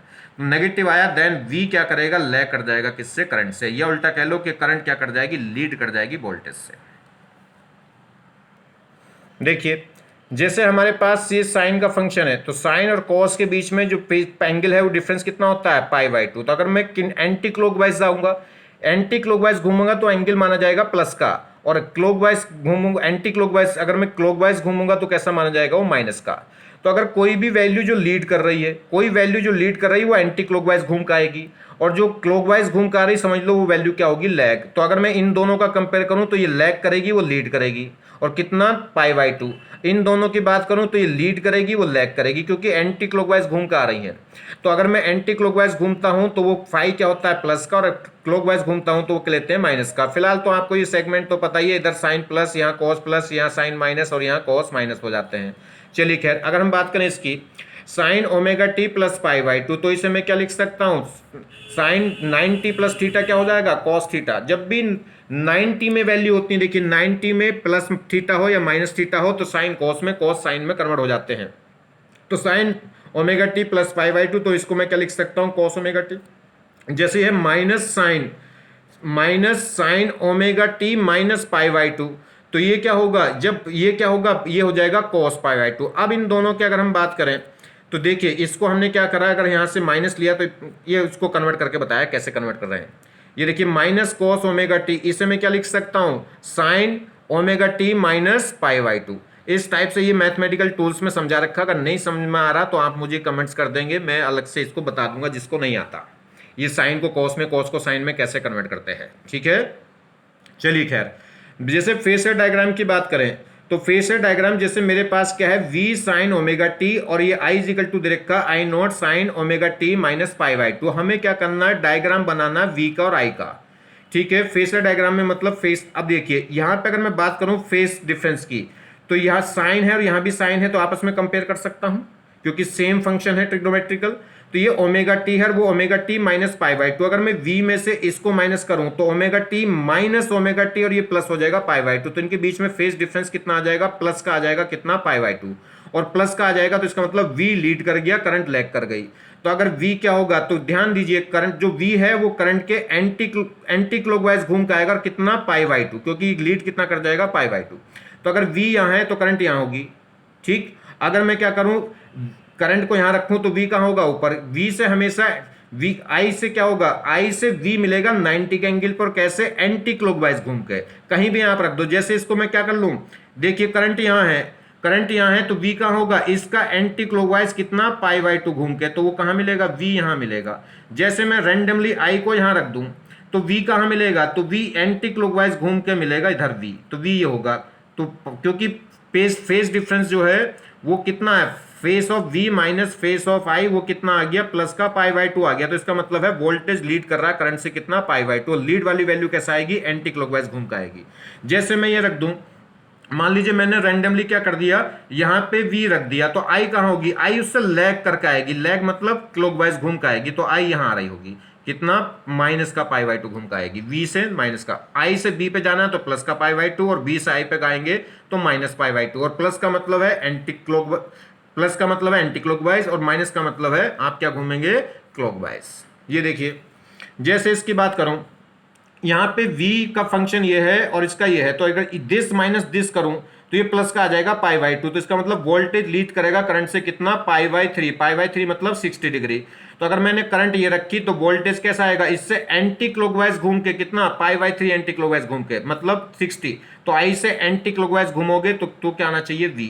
अगर यहां पे मैं V रख दूं, मान लो पहले V रख दूं, तो I कैसा आना चाहिए, I एंटी क्लॉकवाइज घूम के आना चाहिए कितना, पाई बाई थ्री। तो एंटी क्लॉकवाइज घूम के क्या आएगा, I। देखो क्योंकि इस केस में ये फेज डिफरेंस कैसा आ रहा है, प्लस का आ रहा है। V माइनस और I का फेज डिफरेंस निकालूं, V में से I का माइनस करूं तो प्लस का आ रहा है, इसका प्लस का आ रहा है, तो इसका मतलब V लीड कर रहा है, और V लीड कर रहा है तो V I से एंटी क्लॉकवाइज घूम के आएगा कितना, पाई बाई थ्री। या I V से एंटी क्लॉकवाइज घूम के आएगा कितना, पाई बाई थ्री। जैसे ये देखिए इनके बीच में ये कह रहा है I लीड कर रहा है V को, I लीड कर रहा है V को, मतलब I क्या होगा, एंटी क्लॉकवाइज घूम के आएगा। और कितना लीड कर रहा है, कितना लीड कर रहा है, 40 डिग्री। तो देखिए उन्होंने कहा है कि I लीड कर रही है वोल्टेज से, तो I लीड करेगी तो I क्या होगा, V से एंटी क्लॉकवाइज घूम के आएगी, और कितना, 40 डिग्री। या उल्टा कहें कि वोल्टेज क्या करेगा, लैग करेगा किससे, करंट से। तो कह रहा है I लीड V, तो ये है, ये ऐसे कैसे पढ़ सकते हैं, V लैग करेगा किससे, करंट से कितना, -40।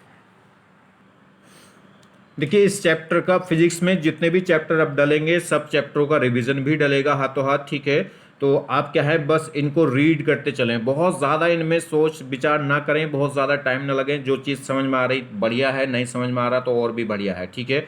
आप बस चलते चलें, इन्हें देखते चलें, खुद पे खुद अपने आप आ जाएगा। फिजिक्स बहुत ज़्यादा आसान होती है, बिल्कुल सिंपल सिंपल सी फिजिक्स होती है, बस आपको पता नहीं क्यों हार्ड लगती है। ये बहुत ज़्यादा सिंपल है, और कैसे इसका सिंपल का पता चलेगा, आप बस सिर्फ पढ़ते चलिए इसको, ठीक है। जो भी बात समझ में आ रही ठीक है, जो नहीं आ रही बस आप चलते जाइए, लेक्चर के साथ साथ साथ साथ चलते जाइएगा। और बहुत ज़्यादा ज़रूरत पड़े, कोई दिमाग जैसे मान लीजिए आपके बहुत ज़्यादा प्रेशर आ रहा है, तो आप मुझसे बात कर सकते हैं 8218612398 पे।